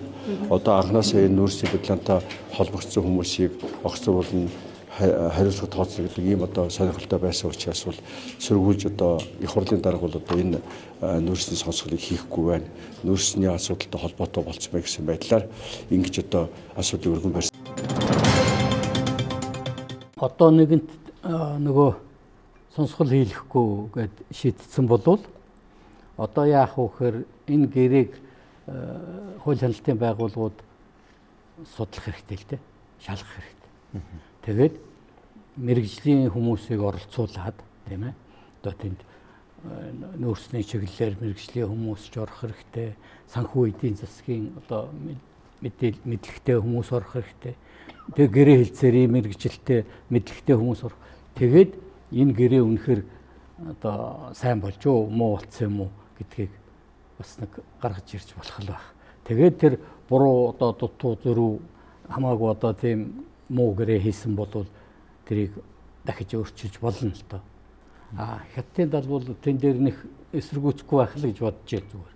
Гэхдээ уг нь бол гэрээ бол гэрээ нөгөө бандан пад гэдэг шиг юм байхгүй юу. Тэ. Нэгэнт одоо зурцсан те нөгөө эрх үхээ нөхдүүд нь зурцсан. Тэгээд ингээд одоо та нар юу яриад байгаа гэж магадгүй л дээ. Тех хэрэгтэй. Тий. Ер нь бол энэ ямар ч байсан энэ эргэлзээг, энэ хардталтыг тайлах хэрэгтэй. Ямар нэгэн байдал. Энийг ингээд битүүгээр нь юу байгааг нь мэддэхгүй, яагаад ингэсэн нь ойлгогдохгүй ингээд чив чимээгүй хавдарч л болохгүй. Тэгвэл энэ шударгаас алдагдана. Тэгээ нөгөө ардчил гэдэг юм чи хаа байна. Тэгээд ийм л юм болоо явчих штэ. Тэгээ нэг тийм байна. Хоёрдугаар сая манай нөхдүүд ярьж байна. Энэ коксчдаг нүүрс. Коксчдаг нүүрс, хагас коксчдаг нүүрс, тэгээ огт коксчдаг өрчим хүчний нүүрс 3 янзын нүүрс байгаа. Бүр нарийн яриул одоо золоо мэдж байгаа. Бүр 10 хэдэн төрлийн нүүрс байдаг. Бүр шаашаа задлаа. Тийм Эрдэнэс 5-7 одоо тэр орд дотор чинь бүр маш нарийн ангилуул. Тэгэд энэ одоо юмдаар одоо ялангуяа коксдаг нүүрс гэдэг чинь дэлхийд ховор. Тийм ч нэг хэлбэг байгаад байдаг юм биш. Тэгээ энэ одоо сайхан үнэтэй баялгаа бид нар зүгээр одоо ингээд тий хамгийн хямдхан хамгийн муу үнээр ингээд 10 хэдэн жилийн хугацаатай борлуулна гэдэг бол үнэхээр энэ бол харамсал.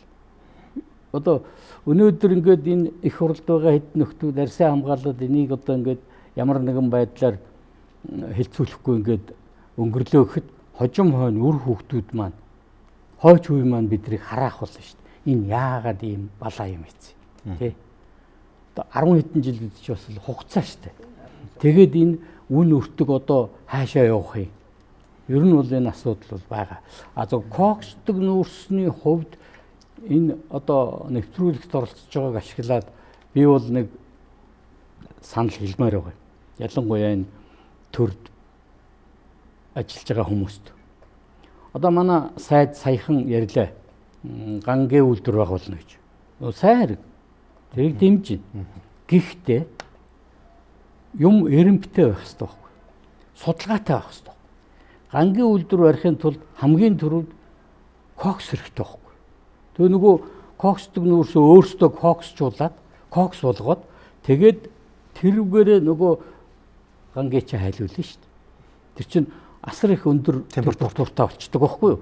Тэгээ нөгөө янз бүрийн хорт хаягдлууд нь ингээд байхгүй болоод энэ өндөр температурт одоо хуурай нөхцлөөр шатаагаад ятж байгаа шүү дээ. Хагас усруулж байгаа юм шүү дээ. Тэгээ би өнөөдөр энэ нэвтрүүлэгт орохын тулд бас нэг юу авчирсан юм л да. Энэ Эрдэнэс 5-7-оос надад өгчээсэн энэ кокс. Кокс гэдэг чинь ийм байгаа хгүй юу? За бодтоор нь харуулж байна. Тий, энэ одоо нэг ийм хөнгөн саарл юм байгаа юм. Нүүрс чинь бол гялцсан хараа байгаа шүү дээ. Гэтэл энийг одоо нүүрсийн чинь тэр өндөр температурт 900-аас 1100 градуст болгоод тэгээд энэ кокс гэдэг юм хийчдэг. Энэ кокс гэдэг юм цаашаа маш олон юмны их үүсвэр. Одоо яриад байна тэр гангийн үйлдвэрийн чинь гол төвхөд энэнгүү бол ган хайлуулна гэж байхгүй. Нүүрс түлээд ган хайлуулна гэвэл замбраагүй юм болно. Нийгэм тэгжил ойлгоод байгаа шүү дээ. Тийм байхгүй. Ийм хийжээж энүүгээр чинь тэр ган хайлуулдаг байхгүй. Энд чинь асар өндөр илчлэг өгдөг гэдэг байхгүй. За нэгдүгээрт ган хийхэд энэ хэрэгтэй. Дээр нь одоо манай Улаанбаатар хотын нөгөө утаа асуудал байгаа шүү дээ. Одоо ингээд хятадаас нийтлэн гээд одоо баяжуулах үйлдвэрийн хаягдл нүүрсийг авчирч хэрэгжилж штэ. Утаа багасгаж байгаа нь. Гэтэл энэ кокс хийгээд энүүгээр одоо айл рүүхүүдтэй юм уу энүүгээр шахмал төлших юм бол асар ашигтай. Маш өндөр температуртай маш утаагүй ийм төлшин чинь утаагийн айл хийзэн нөгөө шатаагаад байхгүй болгож байгаа байхгүй юу? Урдчлаа. Тэгэхээр нөгөө юунд хэрэгтэй? Одоо утаагүйжүүлэхэд чинь жинхэнэ хэрэгтэй юм. Энэ гэр хорооллын Улаанбаатарын утааны асуудлыг шийдэхэд энэ кокс хэрэгтэй. За. Одоо бид нар гэрээний нөхцлөө ингэж яриад байна тий. Тэнгүүт гэрээнийхээ нөхцлийг илт зарлаад тавьчих юм бол хятадууд нүүрс авахаа болчихно гэж сайд нь мэдээлэл хийлээ. Энэ шиг худлаа байхгүй. Яа тэгэхээр бид нар чинь сүүлийн 20 гаруй жил хятадын хойд бүс нутагт нүүрс доктортой нийлүүлж ирлээ. Тэгээ 50 саяас одоо бүр 90 сая тонн болоо жил болгон нэмэгдээд яваа. Гэхдээ бид нар бол энийг ерөөсөө ингээд урт хугацаанд доктортой нийлүүлэг цорын ганц нийлүүлэгчтэй найдвартай хөөсөр болцсон учраас энийгээ солих боломж угаасаа байхгүй нэгдүгээр. Хоёрдугаар сонирхол байхгүй. Яагаад тэгэхээр бид нар ч угаасаа нүүрсээ хямд нийлүүлдэг болчлоо шүү дээ. Одоо ингээд одоо 10 гаруй жил нүүрсээ 50% хямдралтай нийлүүлдэг гэрээ хийцэн байх. Юу гэж тэрнийгээ болиулаа те бэлэн мөнгөөр үнэтэй авъя гэж шийтгэвтэй. Ойлгомжтой энгийн асуудал байхгүй. Одоо ингээд тэгэхээр дотооддоо бид нэр яг таны дамгуй хэлдэг шиг те одоо бензин шатхууныхаа нөөцтэй үйлдвэрлэдэг энэ үйлдвэрээ одоо бас хөгжүүлэх ёстой. Одоо утаагаа шийдмээр байна. Шатхууны хамаарлаа бууруулмаар байна. Гэтэл манайхан чинь шатхууны хамаарлаа бууруулахгүйгээр нэг гүүр барин туулгал дээр хурдны зам хийнэ гэд хурдны замынхаа тэгэхээр түлшээ бэлтгэлтэй машиныхаа гэж би нэг уриалмаар санагдаад байгаа. Тэгээд дамгуур санал нөгөө яг одоо нүүрс би тэр харбины засгийн газар хоорондын хэлэлцээрт явсан 20 гаруй гишүүд явсан байлаа шүү дээ. Их олоолаа явсан. Тэр 20 гишүүний дунд явсны гишүүнтэй уулзлаа таарад. Тэгээд мань нэр тэгжээс би нэрийг одоо хэлээд яах вэ? Тэгээд өө нүүрс одоо хэрэггүй болж байгаа. Одоо энийг ерөөсөө хэдэр чамаагүй зархан зөв гэж. Тэгээд би тэгээ гайхаад ямар хачин юм ярьж байна гэж бодоод өнгөрчээсэн. Тэгээд чинь нөгөө коксимын үйлдвэрээс одоо гардаг бүтээгдэхүүнүүд тухай ярьж байна. Ер нь нүүрсээр чинь нүүрс чинь бол олон одоо бүтээгдэхүүнэл түүхэд болдго юм билээ. Керосин, дизель тэгэл одоо бүр карбон файбер хүртэл гаргаж хийдэг. За тэгээ өндөр технологийн одоо бүтээгдэхүүнүүдийн бас түүхийд гаргаж авдаг бүх төрлийн пластикууд гаргаж авдаг. Өндөр хөгжилтэй орнуудын ийм түүхийд байхад бид нар одоо бүр маш боловсруулах юм ярьж байна. Одоо их бүдүүлэг юм ярьж байна. Хэрэггүй гэж. Энэ бол маш хэрэгтэй зүйл байна. Тэгэхээр энэ бол ард түмний баялаг, ард түмэн мэдэх ёстой. Хэн нэгэн улс төрчд юм уу, их хурлын гишүүд юм уу одоо сайд нар энийг бол одоо ойныг яасан ч яадын гэж болохгүй байхгүй юу. Нэгдүгээр хоёрдугаарт монголчууд ер нь нүүрсийг хизэнээс зараад хизэнээс одоо эдийн засгийн тодорхой хэмжээний импакт өгдөг ийм хэрэгсэл болчихгүйгээр нэг 14 5 жилийн өмнөөс байхгүй юу. Жалко гэдэг чинь одоо гэрээгээ 11 оноос гэрээ Сүх Батболдын үед тэгээд анх чинь миний санаж байгаа 250 сая доллар 300 сая доллар ингэж аваад тэгээд офтек гэрээгээр нүүрсээ өгсөн. Дараагийн засгийн газар төр хүн тусалдаа өрхий. Тэгээд тэр гэрээний нөхцөл мөчлөгийг сайжруулах гээд алт үеийн засгийн газар бол ажиллаж байхад бол тэр үед ядж байхад жишээлбэл одоо бирж үн бууж авах ч гэдэг цах зээл үн бууж авах ч гэдэг. Тэгэхээр тэр үед бол найжсан гэхээр манайх нөгөө нүүрсний арилжаа хятад руу экспортлал гэхлээр юм бас хөгжиж эхэлжсэн харсангүй туршлахгүй байсан үе. 30-аас нэг $50 хямдхан зарагдаад л байдаг байсан үе. Одоо яатсан гэхээр чинь 15 6 жилийн дараа чинь бас харьцангуй хөгжөөд бид чинь туршлагачаад бас нэг бирж үн гэдэг юм а барьдаг болоод ингээд чадварчаад ирсэн байхгүй юу. Гэтэл энэ их хурлын одоо энэ тогтоол дээр яаж юм гэхээр тэр үе рүүгээ очиод тэндээсээ жишг аваа. Тэр одоо алдагдaltaй байсан үеэсээ одоо жишг аваа гэдэг энэ ард түмний энэ хөрөнгийг хэдэн улс төрчид ингээ сайхан дураар тоглож шít. Энд л асуудал байгаа юм. Түрүүн нөөц ярьж байна. Тэр кокс чинь 5 толгоон нийт ордож 17 байхгүй юу? Кокс чинь 10%. Энэ гэрээний нөхцлөөр бол тэр 20 жилийн одоо 30 жилийн хугацаанд ч юм уу 16 жилийн хугацаанд бараг нийт коксыг 20% тэгээд хямдхан тал үнээр нь ингээд өгөө явуулчих юм хийгээд байгаа байхгүй юу? Энэ чинь зүгээр бид нар чинь бас нэг коммерчиал салбарт ч явж ирсэн бас ч гэж инженерийн сургуулийн төгссөн эдийн засгийн сургуулийн төгссөн л улсууд. Тэгэхээр нэг хідэн тоог ингээд ерөөхдөө логистикийг бодох чадвар байна шүү дээ. Ингээд харахад нэг иймэрхүү зүйлс байгаа. Тэгэхээр тийм л учраас энэ улс төрчид одоо харьцангуй манай шудраг залуу энэ улс төрчид ингээд одоо энэ асуудал дээр бас ингээд дуурайд яваад байгаа нэг сайн хэрэг байгаа маа л гэж хэлмээр. Шалгах төр хороо байгуулах тухай улсын их хурлын тогтоолын төслийг батлын 9 саналын томьёолоор санал хураалт явуулъя.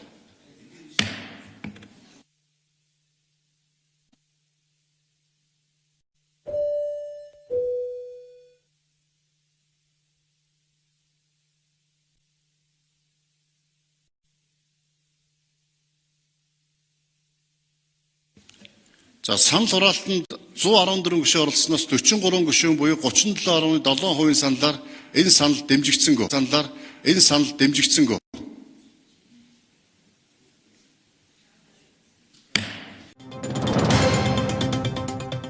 Нийгэмд бас нэг юм үзэл хандлага байна. Золжрал гишүүнэ.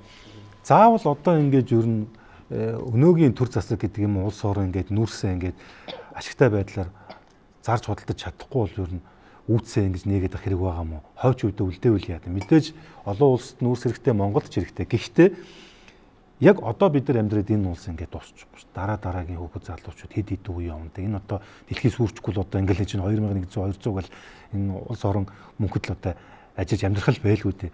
Бид нэгэн л одоо ингэж энэ нүүрсээ худалдах гэрээг одоо харилцаа ашигтай хийж чадахгүй юм бол ер нь төрдөө ингэж зогсоогоод бас нэг арай нэг эрүүл ухаантай нэг төр засаг гэдэг юм уу яг одоо та нар шиг бас нэг их орно гэсэн залуучууд бас нэг олон болсон үед ингээд энэ монголчууд ядуу байна. За нэг хүнд ногдох дотоодын нийт бүтээгдэхүүн одоо нэг $7,000 сая өрөөгүй тий. Хятад улс бол жишээ нь 10,000 хэдэн жилийн өмнө дэше гараад ирсэн шүү дээ. Өмнө 90 рүү 10 20 жилийн өмнө явж байсан хүмүүс бол мэдгүй байх ямар хөө байсан. Тэгэхээр биднэрт бол цагаан амьдрах хэрэг байна. За хоёрдугаарт нь 9 төгрөг 10 төгрөг гаднаас олж ирж байна. Монгол гэдэг айл гэр аав ээж нь ажил хийгээд 10 төгрөгийн чи 9 төгрөг нь нүүрс зис хоёр л байна. Тэгж байна. Тий. Тэгэхээр өөрөө өөрсдийнхөө бүтээгдэхүүний үнийг унгаадаг бодлого явуулж болохгүй. Тэрнээс тэрийгээ бол борлуулаад ашиг олоод сайхан амьдрах хэрэгтэй. Нэг юм үнэ байна л да одоо танд тий цаашаанд нэг үнэ байна. Тэгэнгүүт үнийгээ саагаад сүүгээ зараад сайхан амьдрах хэрэгтэй байдаг. Тэгэхээр яах одоо сүүн ингээ байж ингээ байлгаад байвал утахгүй байхгүй тэгээ үнэтэй тэгээ өлөн зэлмэр байгаад идэв. Эсвэл бол тэр гадны хүнийг дуудаж оруулж ирээ. Та манай хүнийг саагаад аваад яваад гаж сүүгийн. Тэгээ би одоо тал үнээр нь л өгчээ тий. Та надад тэр дэлгүүрээс очиод талах масл аваад ир. Ингээл хоёр дахин үнээр авчих. Ингэж байгаа байхгүй юу? Хүнээр үнэгээ саалгаад сүүгээ тал үнээр өгөөд дэлгүүрээс талах маслыг хоёр дахин үнээр худалдаж авчих. Энэ бол ийм арчаагүй айлын эзэн, ийм эзэн байж болохгүй. Тэрнээс биш одоо баялгаа хадгалаад үнэгээ байлгаад тэгээд ийм тааруухан амьдрна гэдэг бол утгагүй. Бас нэг тийм. Уул уурхаа гэдэг ухагтхан өөрөө юу л да. Ер нь ашигт малтбал хаанч байдаг. Одоо та бүхэн бие дотор алт байгаа. Энэ гიშгэж байгаа газар дор алт байгаа. Янз бүрийн хор металлууд байгаа. Одоо энэ 30 см квадрат талбай дотор. Тэгвэл дэрийг авгаад ашигтай юу гүй юу гэдэг л асуудал те. Тэр чинь бол тухайн цаг үеэсээ л хамаардаг, технологиос хамаардаг. Тийм болохоор байгалийн баялагийг бол хүн зүү зохистойгоор ашиглаж сайхан амьдарч л байх хэрэгтэй. Байгалийн баялаг энэ чинь нөгөө үндсэн хуулийн заасан 6 дээр тий ард түмний мэдлэлт байна гэж заасан шүү дээ. Тэгээд энэ чи одоо хамгийн их ярьдаг хүмүүс чинь энэ саяны зураг гараад байгаа хүмүүс шүү дээ. Тий одоо баялагтай эзэн Монгол чухамхүү байгалийн баялгаа одоо ингэмээр байна тэгмээр байна. Атал энийг хэдэн хүмүүс ингэж байна. Тэгээ яг бодит амьдрал дээр нөгөө баялагтай эзэн Монгол нь ямар ч эрх мэдлгүй өөрийнхөө бараа таварыг хідэн төгрөгөөр зараад байгаагаа ч мэдэхгүй ингээд сууж байгаа байхгүй юу. Одоо дорж өөрийнхөө энэ усыг дулмаагаар заруулахдаа дондогт хідээр зарж байгааг нь мэдэхгүй ингээд хүй чи миний бараа хідээр зарчваа гэд асуухаар хэлэхгүй нууц гэд. Тэгвэл тэр үндсэн хуулийнхаа тэр 6-аг одоо өөрчлөх хэрэгтэй юм уу? Энд ч одоо тий иргэдийн өмч биш тэр нэг төрийг одоо төрийн үйл хэргийг явуулж байгаа тэр улс төрчдийн эсвэл өмч юм уу? Тим юм шиг болж хурж штэ. Тухайн засагт хэн байсан тэр хүмүүс тухайн үед тэр үнийг тогтоогоод тэгээд нөгөө жинхэнэ эзэн буюу монголчуудаас иргэдээс нуучиж. Тэгэхээр энэ байгалийн баялагч хэний өмч вэ гэдэг асуулт тавигдаж байна шүү дээ. За тэгээд сая дамгаач зөндөө ярьлаа те бүх гişүүд минь ярьлаа. Асар үнэтэй чухал бүтээгдэхүүн хിവэр байх болно. Ард түмний тархийг битгий угаа те. Одоо энэ нүүрс хэрэггүй болж байгаа чухамхүү одоо хятад бол эрчим хүчээ те нөө сэрэгдэх эрчим хүчээр орлуулж байгаа энэ ногоо эрчим хүч рүү шилжиж байгаа юм. Тийм учраас ерөөсө гол тархи угааж байгаа зүйл нь л шүү дээ. Төд бодлого нүүрс хог болох учраас өтөр түргэн хямдаар зарья гэдэг ийм одоо тархи угаалт пропагандаг айгуу сайн хийж байгаа учраас үлдээ иргэд ч гэсэнтэй өтөр түргэн бошоохон зарахгүй л ерөөсөө эн чинь бүр ямар ч хэрэггүй болох нь гэдэг айц улсын хурлын гишүүн хүртэл тийм бодолтой болсон явж байгаа гэдэг бол имгэнэл. Энэ дээр бид нар юу хийх ёстой вэ? Мэргэжилтнүүдийнхээ үгийг сонсох хэрэгтэй. Экспертүүдийнхээ үгийг. Энэ нүүрс идэх чинь те сая маш дэлгэрэнгүй ярьлаа шүү дээ. Ямар чухал бүтээгдэхүүн одоо тэр гангийн үйлдвэр нь үнэн байгуулъя гэсэн. Гэтэл энэ кокс нүүрсийг чи хятад гангийн үйлдвэртэй ашиглах гал аваад байгаа үстэй энэ хойд мөрөд. Тийм өмнө тэгэхээр манайх өөрөө гангийн үйлдвэр байгуулах гад ингээд төлөвлөгөөндөө тусгацсан мөртлөө 55% түрүү маш тодорхой хэллээ те. Нийт одоо нүүрснийхаа коксчих нүүрсний бараг 10% нь энэ гэрээний дагуу явж одох нь шүү дээ 10-20% нь гэдэг ийм маш олон асуудлыг дагуулж байгаа болчиход байгаа энэ гэрээ. Тэгэхээр энэ дээр яг хөө иргэдийн үүсгэл санаачлагаар байгуулагдсан төрийн бус байгууллагууд эсвэл энэ одоо тэмцэгчд гэх юм уу эдний үүрэг рөл бас маш их болж хурих гэдэг л яг л үнэндээ бас их хурал дээр бид нар цөөдөж чинь те. Сая гихт чинь л доо ямар олон гişүүд эсрэг конопт 63-4% нь сонсомооргүй нэ гэж. Өөрснөө сонсомооргүй нэ гэж. Өмнөөс нь конопт арчтай юм уу? Үгүй яг эн чинь нөгөө бид нар нэг юм башир арга хэрэгэлсэн байсансан бол эдийн засгийн байнгын хорогоор дэмжүүлэхгүй байх байсан байхгүй юу? Одоо яг нөгөө эдийн засгийн байнгын хорогоор дэмжүүлэхгүй оруулаад ирвэл одоо энэ чуулганаар дэмжээгүйг яах юм гэхээр одоо гараад явах юм бол дэмжээгүйг дэмжихгүй дэмжих ёстой гэж бодоод гараад явангууд яах нь босоод нөгөө төр хороо манд байгуулагдах байсан. Энийг бол мэджил байсан л да. Гэхдээ ийм башир арга хэрэглэгч айгүй зарчимгүй энийг минь дэмжээд явуулаад айл гэснээр нэг гараараа нөгөө гараараа гялс конопто дунгаач гэж болохгүй байхгүй юу. Тийм учраас бид нар ийм одоо тэг зарчмаа барайл явсан чинь яг их хурал дээр одоо санаатаа санаагүй гараад явангууд нөгөө татгалцснаар ороод дэмжихгүй гэж гараал ингээл явцсан. Энэ бол бүр ингээд ангилсан байгаа шүү дээ. Коксчих, сул коксчих эрчим хүчний нүүрс гэд. Тэгэхээр энэ үнэхэрийн яг энэ гэрээний дагуу явагдаж чадсан уу юу? За тэр бас нүүрсний хэмжээ нүүрсний хэмжээ яг гэрээний дагуу нийлүүлэгдэж байгаа юу?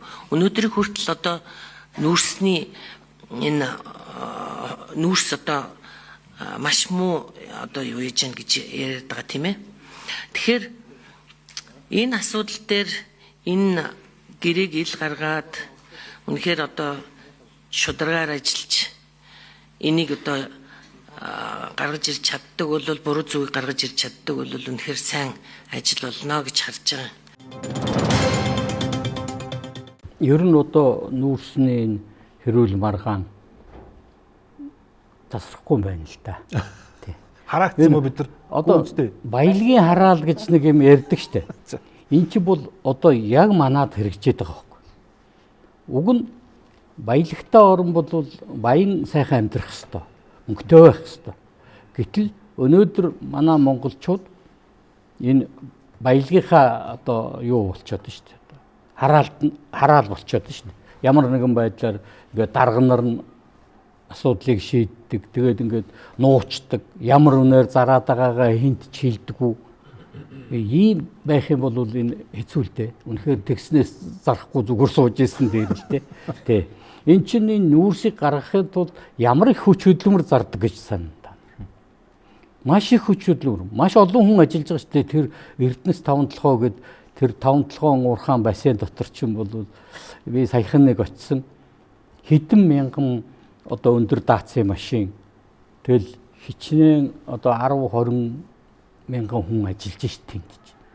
Язгант л ажиллаж шít. Тэр олон хүмүүсийн тэр хөдөлмөрийг зүгээр нэг одоо нэг 2 сайд энэ үхэнд сэмэрхэн одоо ховдын ашиг болох зорилгоор ингээд унтраага ачиж болохгүй шít. Харамсалтай ш. Тэр уурхаач ч гэсэн одоо дараа нь ер нь амар эвгүй байдалд орно үстэй тий. Тэр чи одоо нүүрсний уурхаач нь бүр тоосчлт асар өндөр байдаг. Тэр антракоз гэж айхтар юм чинь тэр нүүрсний тоосноос гардаг. Тэр уурхаачдын уушиг ямар нэгэн хэмжээгээр тэр антракозоор өвчлж байгаа. Тэгээд тэр хүмүүс юуны төлөө тэг эрүүл мэндэд золин байж тэр жоохон нүүрс гаргаад байгаа юм.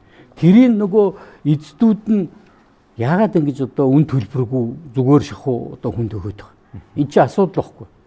Тэгэхээр энэ Монгол улсын бүр эрх ашиг, жирийн иргэдийн эрх ашигыг асар их хөндөж байгаа. Энэ харбины гэрээ гэдэг энэ учир битүүлэг энэ гэрээ чинь бол үнэхээр аюултай. За бид нар хүссэн үсээгүй манай экспортын 93% нь уул уурхаан бүтээгдэхүүн байна. Тэрний талаас илүү нүүрс байгаа. Угаасаа бидний амьдрах их үүсвэр нь нүүрсний худалдаа болчиход байгаа. Тэр байтугай тэр дотроо бүгд найрамд хятад ард улс руу гаргаж байгаа энэ хагас коогч нүүрс бол ерөөсөө бидний одоо гадаадаас бараа бүтээгдэхүүн авч байгаагийн төлбөрт явж байгаа нүүрс. Бид нар худалдааны балансаар ашигтай явдаг. Бүгд найрамд хятад ард улстай. Тэгэхээр мэдээж хэрэг одоо нөгөө ашиггүй зараад байгаа учраас нүүрсээ болчихё, зархаа болчихё гэдэг үнцэг бол аягүй сонин. Угаасаа бид нар нүүрсгээ зархаа болчих юм бол бидний амьдрал тэр чигээр ингээд байхгүй 90-д оноос өмнөх одоо нөгөө ядуурл руугаа л гулсаад явчихсан. А гэтэл нөгөө талдаа одоо нөгөө дотоодын нийтгүнд ногдох дотоодын нийт бүтээгдэхүүн $7,000 гэж яриад байгаа болохоор яг тэр чинь нөгөө нэг энэ нүүрсний худалдаа чинь яг энэ хүмүүсийн жирийн хүмүүсийн амьдралд наалтахгүй байгаа. Тэр их орж байгаа орлого маань яг нөгөө нэг хүмүүсийн нэмэн үрдүш ингээд бие биенийгээ орлого болж ингээд эдийн засгийн утгаараа гинжийн холбоогоор бие биендээ нөлөөлж дэмжих ёстой утга нь явагдахгүй. А нүүрсний мөнгөний тал нь гадаадад алга болоод сургаггүй алга болоод хин нэгэн хүн нэг дарга улс төрчид нь тэрнийг авч идээд гадаадаар тэр мөнгийг ингээ аваа явчихаар яг нэг монголчуудын амьдралд нь тэр нөгөө нүүрсний орлогын мөнгө ингээд тусахгүй наалтахгүй байгаа шүү дээ. Тэгэхээр ерөөсөө энэ яалтчгүй энэ уул уурхайтай холбоотой энэ төрийн өмчийн компаниудын хийсэн гэрээнүүд энэ харбины гэрээ бүгдийг нийл тод болгох хэрэгтэй. Ярих хэрэгтэй, алдаагаа ярих хэрэгтэй. Тэгээ ялангуяа энэ гэрээ хийсэн хүмүүстэй хариуцлага тооцоод улс төрөөс зайлуулдаг энэ юм хийхгүй бол бид нар ингээд дахиад 10 жилийн дараа хулгайгаа ярьсаар л байх. Хүмүүсийн амьдрал сайжраагүй. Тэгээд нөгөө их мөнгө эдцсэн улс төрчид нь яадаг юм. Нөгөө хөөрхийн тэтгэврийн өгчүүлэг, эмгчүүлэг одоо 800 сая төгрөг авдаг хүмүүсийн саналыг 300 сая төгрөг худалдаж аваад өөрснөө улс төрт гараад дахиад ингээд ийм чөтгөрийн тойрогтол эргэлдээд байгаа байхгүй да. Тэгэхээр бид нар яалчгүй энэ уул уурхайтай холбоотой гэрээ хилцлүүд энэ ялангуяа энэ харбины гэрээ энэ чинь маш том дүнтэй 10 тэрбум долларын хохирол учруулж байгаа гэж яригдж байгаа гэрээг ил тодод ярих хэрэгтэй. Тэгжиж бид нар энэ бавчиг намгаас гарах байхгүй. За тэгээ энэ 58 дугаар хотоолыг бүгдээрээ үзье. Тэрний 4-р зал юу гэж гарсан бэ гэхээр Эрдэнэс 5-7 компани өмнө нь урт хугацаатай байгуулсан гэрээний нөхцөл үнийн харах чиндийг жишг болгож гэрээний хугацааг хэлцээ хийж ихээс хугацаатай үйлдэл 16 жилээр тогтоох гэж байгаа. За нэгдүгээрт бол өмнөх муу гэрээний жишгийг бариар хийж байгаа. Тэгэхээр сайжруулах болцоог хаачиж байгаа. Ингэж одоо урдчих шүү дээ. 2025-аас 2029 онд 27 сая тонн, 2030 оноос эхлэн жил болгон 20 сая тонноос бууруулахгүй гэж байгаа. Ингээ бодоод үзвэл 247 сая тонн нүүрс борлуулахаар энэ бүр шууд энэ гэр ингээ заагаад өгч байгаа. 247 сая тонн нүүрс борлуулаарай гэдэг. Одоогийн байдлаар бол биржийн үн. Одоо эдгээр бол 50 орчим 50 гаруй доллар зархаар тохирсон гэж ингэж ойлгоод байгаа.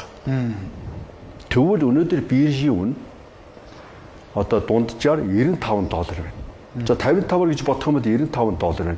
1 тонноос $40 алдаж байна. Би түрүү чи ярьсахдаа маш их гинэн бас одоо эдгээр сайн санаж их багаар бодож 1 тонноос би $20 алдсан болов уу? $22 алдсан болов уу? Тэгвэл бидний алдагдал бол Монголын талын алдагдал бол 5 юм уу 5.5 тэрбум доллар байх нэ гэж ингэж хэлж ирсэн. Тэгвэл үгүй байна. $40 алдаж байгаа юм байна 1 тонноос. Тэгэхээр 250 сая тонн болгон дээр $40 алдах юм бол 10 тэрбум доллар алдаж байгаа байхгүй юу? Тэгэхээр энэ бол зүгээр ингээд алдаад манаагаа сууж байгаа хоёр биш баг. Эсвэл хэдэн хүч байгаа юм. Энэ бол тодорхой хэсэг нь хахуулж явсан гэж би ойлгож байгаа. Яг гэрээ шалгана гэж л ярьж байгаа юм бол гэрээг хэн хийж ийнэхээр нэг компани хоорондын асуудал байгаа байхгүй. Компани удирдлагуудын нэг шалгаач нэг юм гарахгүй ойлгомжтой. Яг тэршин дээрээс нь чиглэл өгөөд тэр Шалкогийн одоо жишг үнээр хийгээд Шалко ч бас нэг $69 гэдэг дунд нь гараад байгаа байхгүй. Тэр чинь $53 гэхээр тэрнээс яагаад ч бодо бас ингээд бас нэлийн давуугаар тэр хатуу кокс хүн те. Тэгэхээр энийг дээрээс нь чиглүүлээд байгаа тэр тухайн засгийн газрын гишүүд тэгээд тэр одоо ажлын хэсгийг гасан улсууд те хилцэл хийсэн улсууд тэгээд энэ их хурлын бүр энэ тогтоол те. Бүр тогтоолоор энэ чиглүүлээд нь шүү дээ. Заавал хямдхан хий. Заавал одоо бид нэр ингээд тэр үнэтэй төмөр зам бариа. Үнэтэй байдлаар холбоо. Заавал бид нар юм хямдхан өгөө. Заавал тэр хятадын одоо компанийг шалгаруулаа. Хятадын шалгарсан компаниар тэр төмөр замаа холбоолоо гэд хамаг учирт бидэнд байгаа байхгүй. Надад биш л дээ энэ их хурлд байна. Тэ. Хамаг учир бидэнд манай талд байна. Гэтэл сүүлдээ бүр энэ асуудал биш болоод ирэхээр яаж ийн үг гэхээр ерөөсөө өөр хүндрүүж их гэдэг шүү дээ. За ер нь зөв бухна гэдэг шүү дээ. Үед дээр одоо намайг ингээ бид нар ингээд ийсэн юм гэдэг утгатай юм бүр мэдгдэл хийгээд байгаа нөр бүр аимшигтай байгаа байхгүй. Тэгэхээр асуудал бидэнд байна. Монголын Монгол улсын их хурлд байна. Монгол улсын улс төрчдөд байна. Энэ одоо их орноо бододгоо, энэ ард түмнээ бододгоо, улсаа бододгоо. Тэгээд нэг юм заавал одоо хямдхан юм аа хий. Заавал одоо эсвэл бүтээн байгуулалтын өндөр өртгөөр хийх гэдэг юм уу те. Мөнгөний бид нар төлье. Энэ Эрдэнэс 5 толгоогоор бүх зарлыг гаргуулъя гэдэг. Энэ засгийн газрын юмнууд чиглэлүүд бүгд байгаа. Байна лээ. Уншихаар. Энд чинь бүр илгийг авна уу? Энд чинь ингээд зөвхөн юм холболтын гашгтан бүртээ хойшоогоо бүр сөлжилт мөлжилт болоод бүр ингээд явчихж байгаа. Маш олон юмыг ингээд хийгээрээ та нар энэ Улаанбаатар хоттой холбоотой бүтээн байгуулалт дэд бүстэй холбоотой юм дээр хүртэл энийг ярих юм бол заавал яриараа гэдэг бүр дэлгээ бүр чинь гачин замбараагийн болгосон байгаа шүү дээ. Энэ 58 дугаар тогтоол. Чинь юун дээр байж open data дээр байгаа байхгүй юу? Болно. Надад чинь яг нэмээд хэлэхэд за би сайн талаас нь тайлбарлах гэж оролдоо заа юу. Сайхан одоо гинэн сайхан сэтгэлээр энэ Монгол улсын эдийн засгийг ийм хүнд дэлхийн ертөнцийн үед хөгжүүлэх хэрэгтэй мөнгө татна тийм ээ. Тэгээ байгаа юм нүүрс вэ. За тэр үн одоо нэг яах вэ? Ахиухан шиг өгөөд тэгээ хариуд нь ингээд их мөнгө оруулж ирээд гоё мега төслүүдээ хий. Энэ бол нөгөө хамтарсан анхны засгийн зорилго байсан шүү дээ. Тэгээ мега төслүүдээ зарлаад тийм болохоор одоо тэр дотроо нүүрсний юм дотор нь аваачаад сэргээх тэр чим үүч хотын дэд үс юу ч юм дэ одоо ингээд бах юм. Тэгээ нөгөө говийн усчуул гэдэг. Тэнгүүд чинь нөгөө говийн гişүүд чинь жишээлбэл манай говийг усчуулах юм байна. За би энийг дэмжиж манипуляц хийж шүү дээ. Иймэрхүү. Тэгэхээр их мөнгө оруулж ирэл ингэн. За нөгөө их мөнгө нь хаанаас орж ирэх гэдэг юм. Ойлгомжтой шүү дээ. Нүрсийн хамдруулж өгнө. Тэгээ буцаад тэрэндээ өөрсдөө унах тийм л одоо эдийн засгт айгүй алдагдaltaа том юм дуунах юмыг л хийж исэн байхгүй. Тэгэхээр тэр засгийн газар одоо санаачлаад их хурлаар чиглэл өгүүлж байгаа байхгүй. Тэр засгийн газар чинь одоо нөгөө нэг ман нам хүн нам нийлсэн буюу одоо нөгөө парламент 90% нийлээд нэг засаг байгуулчлаа гэдэг байгаа шүү гэж ярьж байсан шүү. Тэгээд байгуулчихаар эсрэг юм баг гарахгүй. Нөгөө хуулийн засгийн газрын хуулийн хилцс гэдэг чинь дэр шүү дээ. Нэг үгүйсэг инээтрээ юмнууд ингэж харж хилцэж байгаа л тэгээд оруулж ирсэн болгоны баталдаг. Тийм болохоор л тэр засгийн газар аюултай болцсон байсан. Энэний дараа энэ дээр нөгөө нүүрсний үнийг нөгөө биржийн хуулиар эн чинь боломжгүй байхгүй. Тэгэхээр биржийн хууль дээр өөрчлөлт оруулж энийг энэ гэрээгээ боломжтой болгохыг заалтыг оруулж ирэх гэж байхдаа халтраад ерөөсөө төрийн өмчийн компани эзэмшиж байгаа ашигт малтмлын орд газрыг баартардаад бүтээн байгуулалт хийлгэж болно. Орон даяар. Тийм балам орж ирсэн шүү дээ. Тэгээд тэрийгэ буцааж татаж авсан. Тэгэхээр зэрэг тэр бол ерөөсөө нөгөө түрүүний үнэнийхээ ямиг 2 дахин ямтах өгөөд 2 дахин хүнтэй одоо гүүр зам хийлгээд тэрийгээ тэгтээ зөвхөн Улаанбаатар биш орон даяар ингэж завааруулж хаяад сүүлдээ мөнгөний хяналтгүй болоод ийм аюултай юм оруулж ирж ирсэн шүү.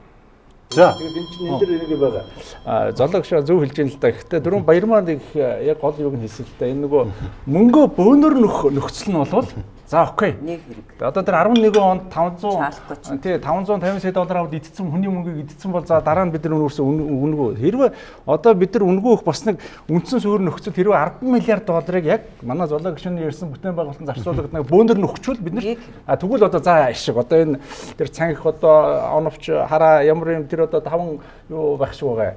Орд газар тий одоо тэр бор толгой тэр гэдэг тэндээсээ аваа гэж. Тэгэхээр ихгүй байгаа байхгүй. Энд чинь бол нэг тухайд жилдээ ингээд жохон төлбөр орж ирэл тэрийг идэж уугаад бас манай төсвийн сорхог нөх юм л асуудал гэж усууд яриад байгаа шүү дээ. Тэгэхээр энэ дээр бол их том тийм зарчмын маш том ялгаатай асуудал байгаад байгаа маа. Тэгээд ер нь одоо энэ жоох их оронч байхгүй бол одоо ерөөсөө ингээд нэг юм муухай юм яваад байгаа. Ер нь нам хамаагүй болчихжээ. Хулгайч бишээрэл хуваагддаг болсон байна. Тэгээ энийг одоо хэн ч ярьдаггүй. Авилгачд хулгайчд нэг талдаа гарч байгаа шиг байна. За Монгол улсын ерөнхийлөгч бол зөвхөн шаардлага тавьж байгаа шүү дээ. Тэгтэл яаж юм? Монгол улсын ерөнхийлөгч хуулиар бол цорын ганц нэр хүндийг хамгаалсан субъект шүү дээ. Бүх ард түмнээс сонгогдсон. Тэгэхэд энэ олон торгоолыг энэ олон хүмүүс хөслөөд яаж ажиллаж байна? Өдөр шөнөгүй л одоо хараар бодох гэж оролдож байна шүү дээ. Энийг бол аюулгүй байдлын байнгын хорон дээр ярих ёстой зүйл гэж бодож байгаа юм. Их хурлын гишүүнүүд Даштонгийн Ганбатыг ус өнөөдөр өрсөн боловчаас амжсангүй болтоо. Гэхдээ та нүхтэй адилхан болоос үзэл санаатай яваад байгаа. Тэгэд энэ хүн бас их хурлын чуулган энэ дээр хит хитэн бас анхаарал татгууц мэдээлэл хийсэн. Тэр дундаа яг энэ харьбины гэрээтэй холбоотойгоор энэ юу н гишүүдчүүд мөнгө тараацсан юм биш үү? Тэр ч байтугай бүр ордон дотор одоо цүнхтэй мөнгө тараацсан гэж би сонсоод байгаа шүү гэд хэлж ийсэн дээ. За тэгэхээр одоо хариуцлага ярина. Гин буруутай этгээдүүд нь бол ернээсээ л тодорхой байна. Яг уу тэр 60% нь хаацалдаг гэж болно. Би нэг жишээ хэлье гишүүдээ зочдоо.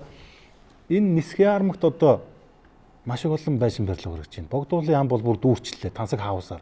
За одоо энэ 5 богдуул энэ нөгөө Мөнхатагийн одоо харахаар сард 300-аас 500 том оврын жибүүд. Одоо өөрөөр хэлэх юм бол Land 300, Lexus 600 гэдэг үл. Бис машин мэдгүй бол мэдэхгүй. Тэгэхээр энэ нүүрсний чинь хулгайны мөнгө ингээ угаагдчихж болох уу? Энэ том орон сууц айхтар том одоо юм машин болоод тийм ээ. Өөрөөр хэлэх юм бол энэ чинь мөнгө угаач юм бол гэмт хэрэг штеп чинь нэгдсэн үндэсний байгууллагын хориотой зүйл байгаа.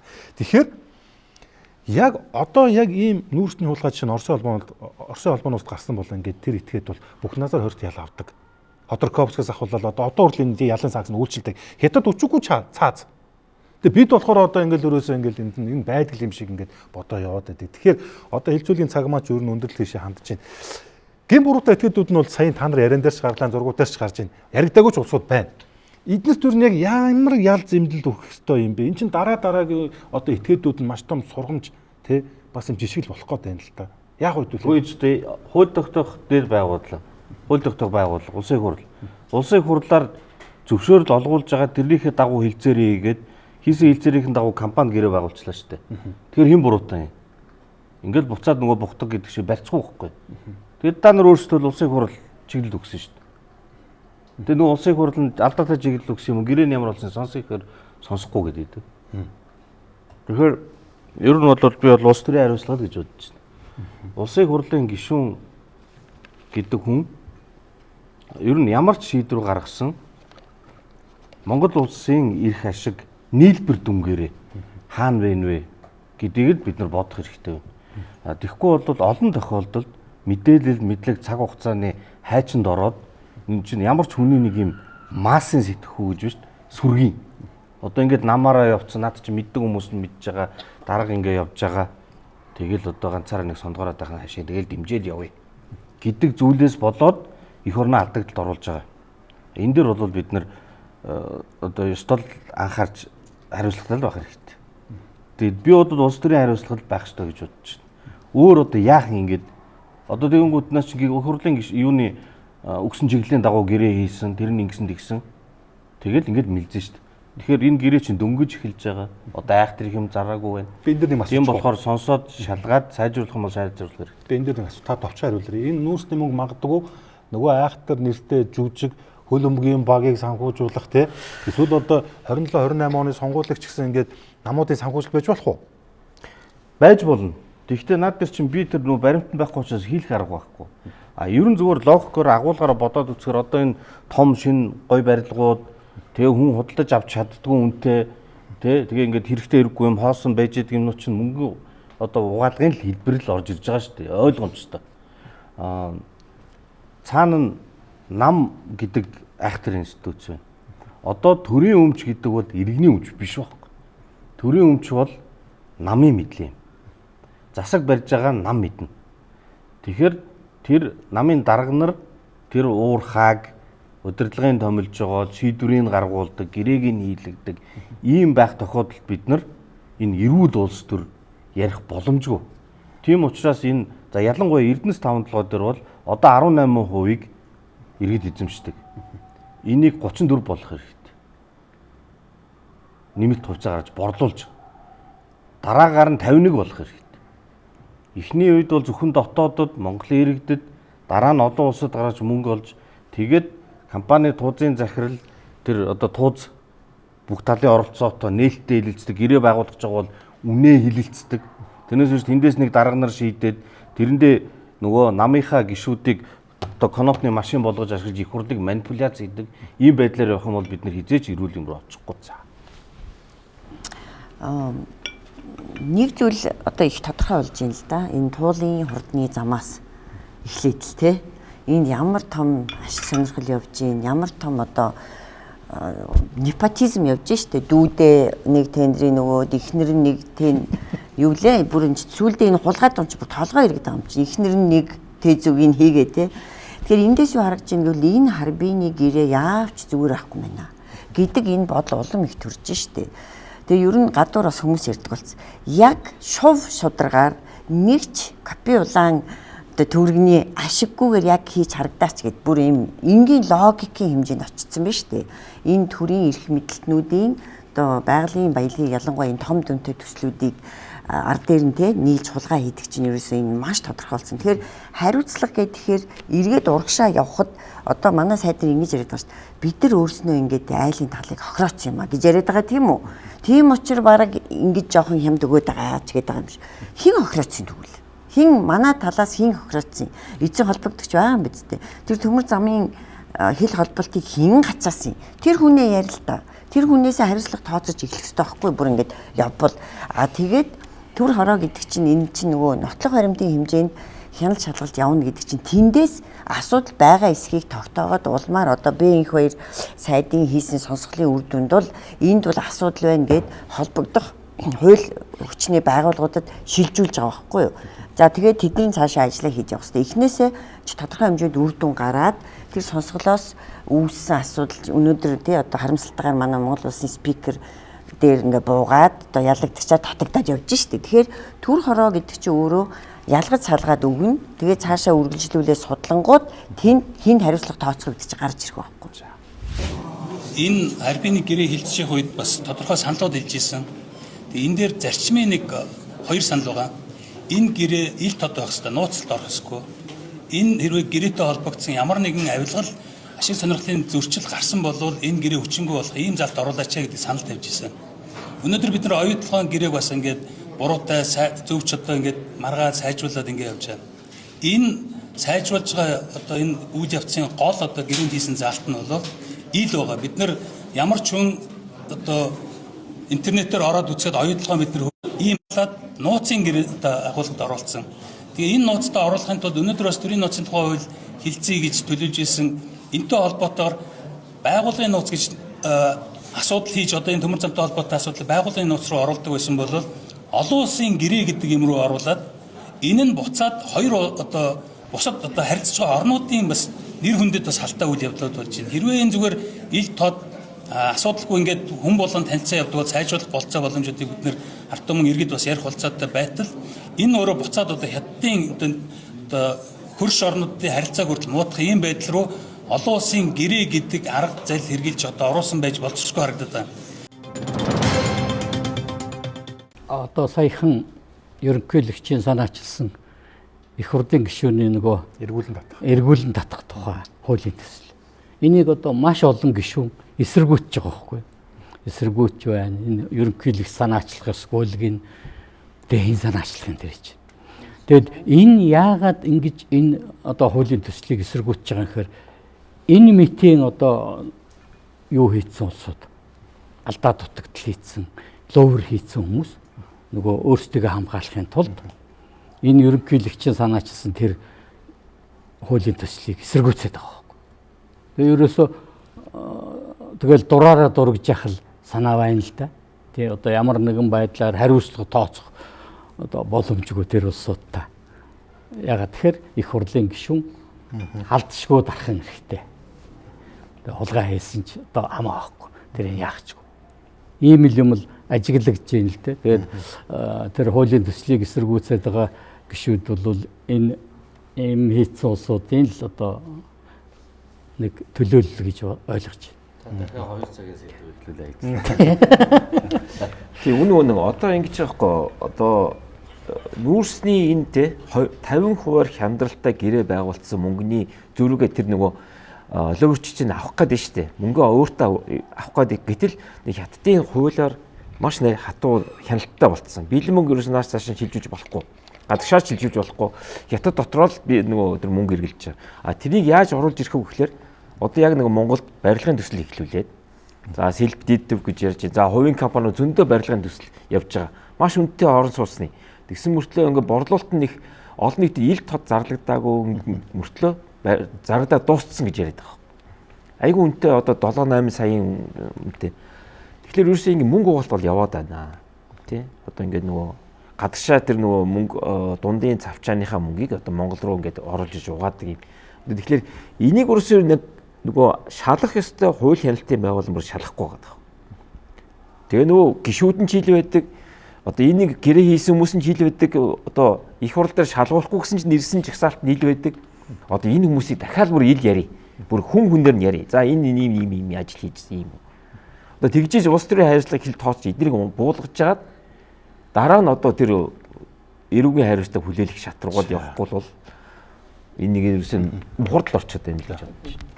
Тэгээд одоо энэ боломжийг ашиглаад сэдвийн хөрөөнд зөндөл юм ярьсан чинь энэ их хурлын гишүүдтэй нэг тийм зөвлөмж биш одоо нөхөрсөг зөвлөгөө гэж бодоод байна л да. Юу гэхээр одоо ингээд 4 жилийн чинь хугацаа талдаа орчихлоо. 2 жил үлдлээ. Одоо 126 гишүүдээс ч өөрхий ингээд уурч байгаа хэдхэн улсууд байгаа гэдэг.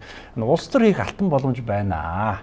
Ард түмнийхээ талд дуурах, ард түмэндээ хайрлагдах бас нэг ийм нэг овоодоо гэж хэлэгдэх юм алтан боломжууд зөндөө байна. Бас цаг явсаар л байна. Энийг ерөөсөө ашиглахгүй байна. Та бүхэн маань зарим бүр хоорондоо ховж хөөслөө намайг тэгээ хэлсэн чи инглээ энэ юуныг асуу хоорондын дараас болиулыг бүр ингээд нэг юм хүүхдийн шин чанартай юм яриад байна. Чинь ард түмнийг төлөөлж байгаа юм чинь улсын хэмжээний юм яриад ингээд гоё улс төр хийх боломж стил байгаа шүү. Тийм учраас энийг одоо улсын их хурлын гишүүд маань сайн ашиглахгүй бол үжээ 2 жил ч өнгөрчихлөө дахиад 2 жилийн унтаад өнгөрөх юм бол та бүхэн улс төрийн аренагаас арчигдах нэ гэдэг энэ нөхөрсөг зөвлөгөөг л одоо хэлмээр санагдчихжээ.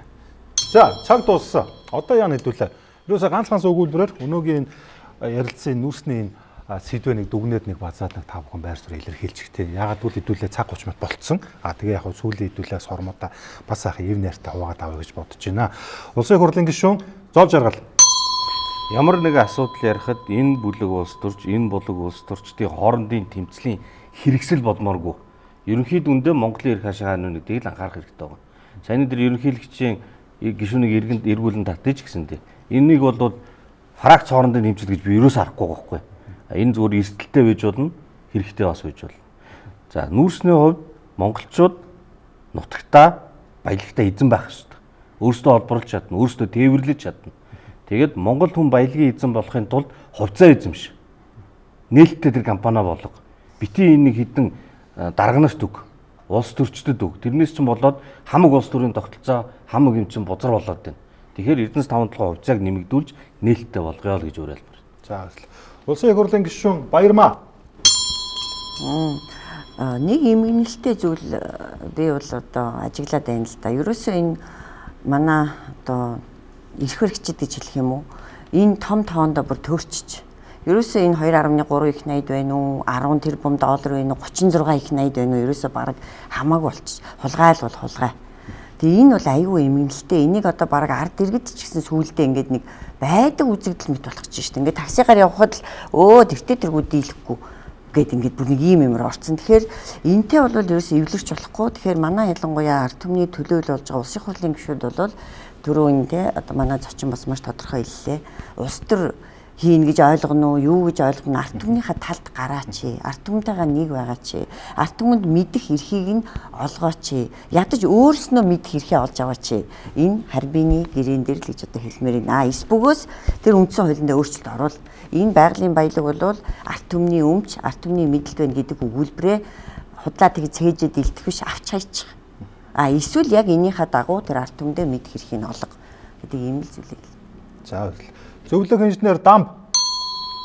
Тэгэхээр одоо энэ хачин ийм одоо ашиг Монгол улсад ашиггүй гэрээ хийсэн хүмүүс тэр их хурлын гишүүн байна уу, засгийн газрын гишүүн байна уу? Тэр хүмүүс ямар нэгэн байдлаар хариуцлага үүрэх ёстой. Тэрийг одоо хариуцлага үүрүүлээч. Тэхийн тулд тэр ерөнхийлөгчийн санаачилсан тэр их хурлын гишүүнийг эргүүлэн татдаг тэр хуулийн батлаач. Тэрийг одоо хэлцээч гэж өөрөө хэлмээр их хурлын гишүүд. За эдийн засагт лотоочор. За эдийн засгийн утгаар ярихаар одоо бүр ингээд бүр төөрөөд ингээд замраа алга болох юм байна. Одоо ерөөс ингэж юм лээ. Бохирдсон живхийг бохирдсон улс төрчийг байнга сольж явах хэрэгтэй гэдэг. Ерөөсөө тэр чинь ерөөсөө зарчмал барь. Одоо АТГ-ийн дарга 6 жил явсан. Дахиад 6 жил сунгасан. Прокуророо яасан. Дахиад сунгацсан. Одоо энийгээ эхлээд ерөөсөө болий. Ерөөсөө ингээд. Тэгэхгүй бол эн чинь нөгөө хууль сахиулах тэр нэг энэ гэмт хэрэгтэй тэмцэс байгуулагч нь ажиллахгүй болчихлоо шин. Тэ. Санхүүгийн шинжээч барах. Яг зөв миний хувьд бол 22 оноос хойш баг ярьж байгаа шүү дээ. Төрийн тогтолцооны өөрчлөлт хийхгүй бол системийн том өөрчлөлт одоо үндсэн хуулийн аргаар хийхгүй бол төрийг хяналттай болгоё тий. Одоо парламентын сонгодог парламентын жинхэнэ одоо сонгодог парламентын хэлбэрийн хэв шинжийг бий болгоё гэж ард түмний сонгогдсон юм танхимтай хяналттай ийм болохгүй бол энэ нөхдүүд мэн одоо болохгүй нэ. Одоо ер нь цусыг хэлж шүү дээ. Тийм учраас одоо энэ чиглэлд бид нар бас энэ улс төрчд маань завгуул байдаг ба парламентын гишүүд маань энэ системийн өөрчлөлтийн тал дээр одоо маш их сайн судалж энэ дээр бас их дуу хоолойгоо гаргаж энэ чиглэлд ажиллах хэрэгтэй. Тэгэхгүй бол энэ нэг дилемма гэдэг чинь ингээд хаашааш гарах гарцгүй болчихдог. Яг тэгэхээр тэр чинь чиглэл өгөөд засгийн газрын гишүүд өөрөө парламентын гишүүн байхгүй. Өөрөө хянагч хизээж байхгүй. Энэ болж утгагүй байгаа юм хийгээд байгаа нөхдүүд чинь өөрөө парламентын гишүүн байх. Өөрөө хяндаг тийм тогтолцоо дэлгэхэд тааж байхгүй. Тийм учраас энийг бид ер нь одоо хизээ хийх юм бол одоо хийх л хэрэгтэй байна. Энийг хийгээд бид нэг хяналттай төртөө болчиход энэ болгон энэ хулгай зэлгээ том асуудал бүгдээрээ цэгцэрчин. За баярлалаа. Ямар ч сан тэгээд зөвхөн харьбины гэрээ бус ер нь л энэ нүүрстэй холбоотой бүх гэрээнүүдийг ил болгох цаг нь бол болсон. Тэр нь одоо төр харуу байна уу, хяналтын сонсгол байна уу? Ер нь ард иргэд бас мэдэх юм а би мэдэх цаг нь босно гэж бодож байна. Нөгөө талдаа энэ их том мөнгө угаалтыг тагнуул цагдаа АТГ одоо энэ хуульчны байгууллагуудаас анхааралтай аваасаа. Тэгээд 27 28 оны сонгуул болсон ч гэсэн их хурлын бас энэ цөөн ч гэсэн бас шудраг гишүүд байгаа талархалтай хандж байгаа шүү. Тэгээд бидэнтэй бас хамт байж өнөөдрийн бас энэ хилцүүлгийн мөн чанарын талаар үзэл бодлоо илэрхийлсэн. Баярлалаа гэж хэлье да. За тэгээд амжилттай ажлын амжилтыг хүсье тийм ээ.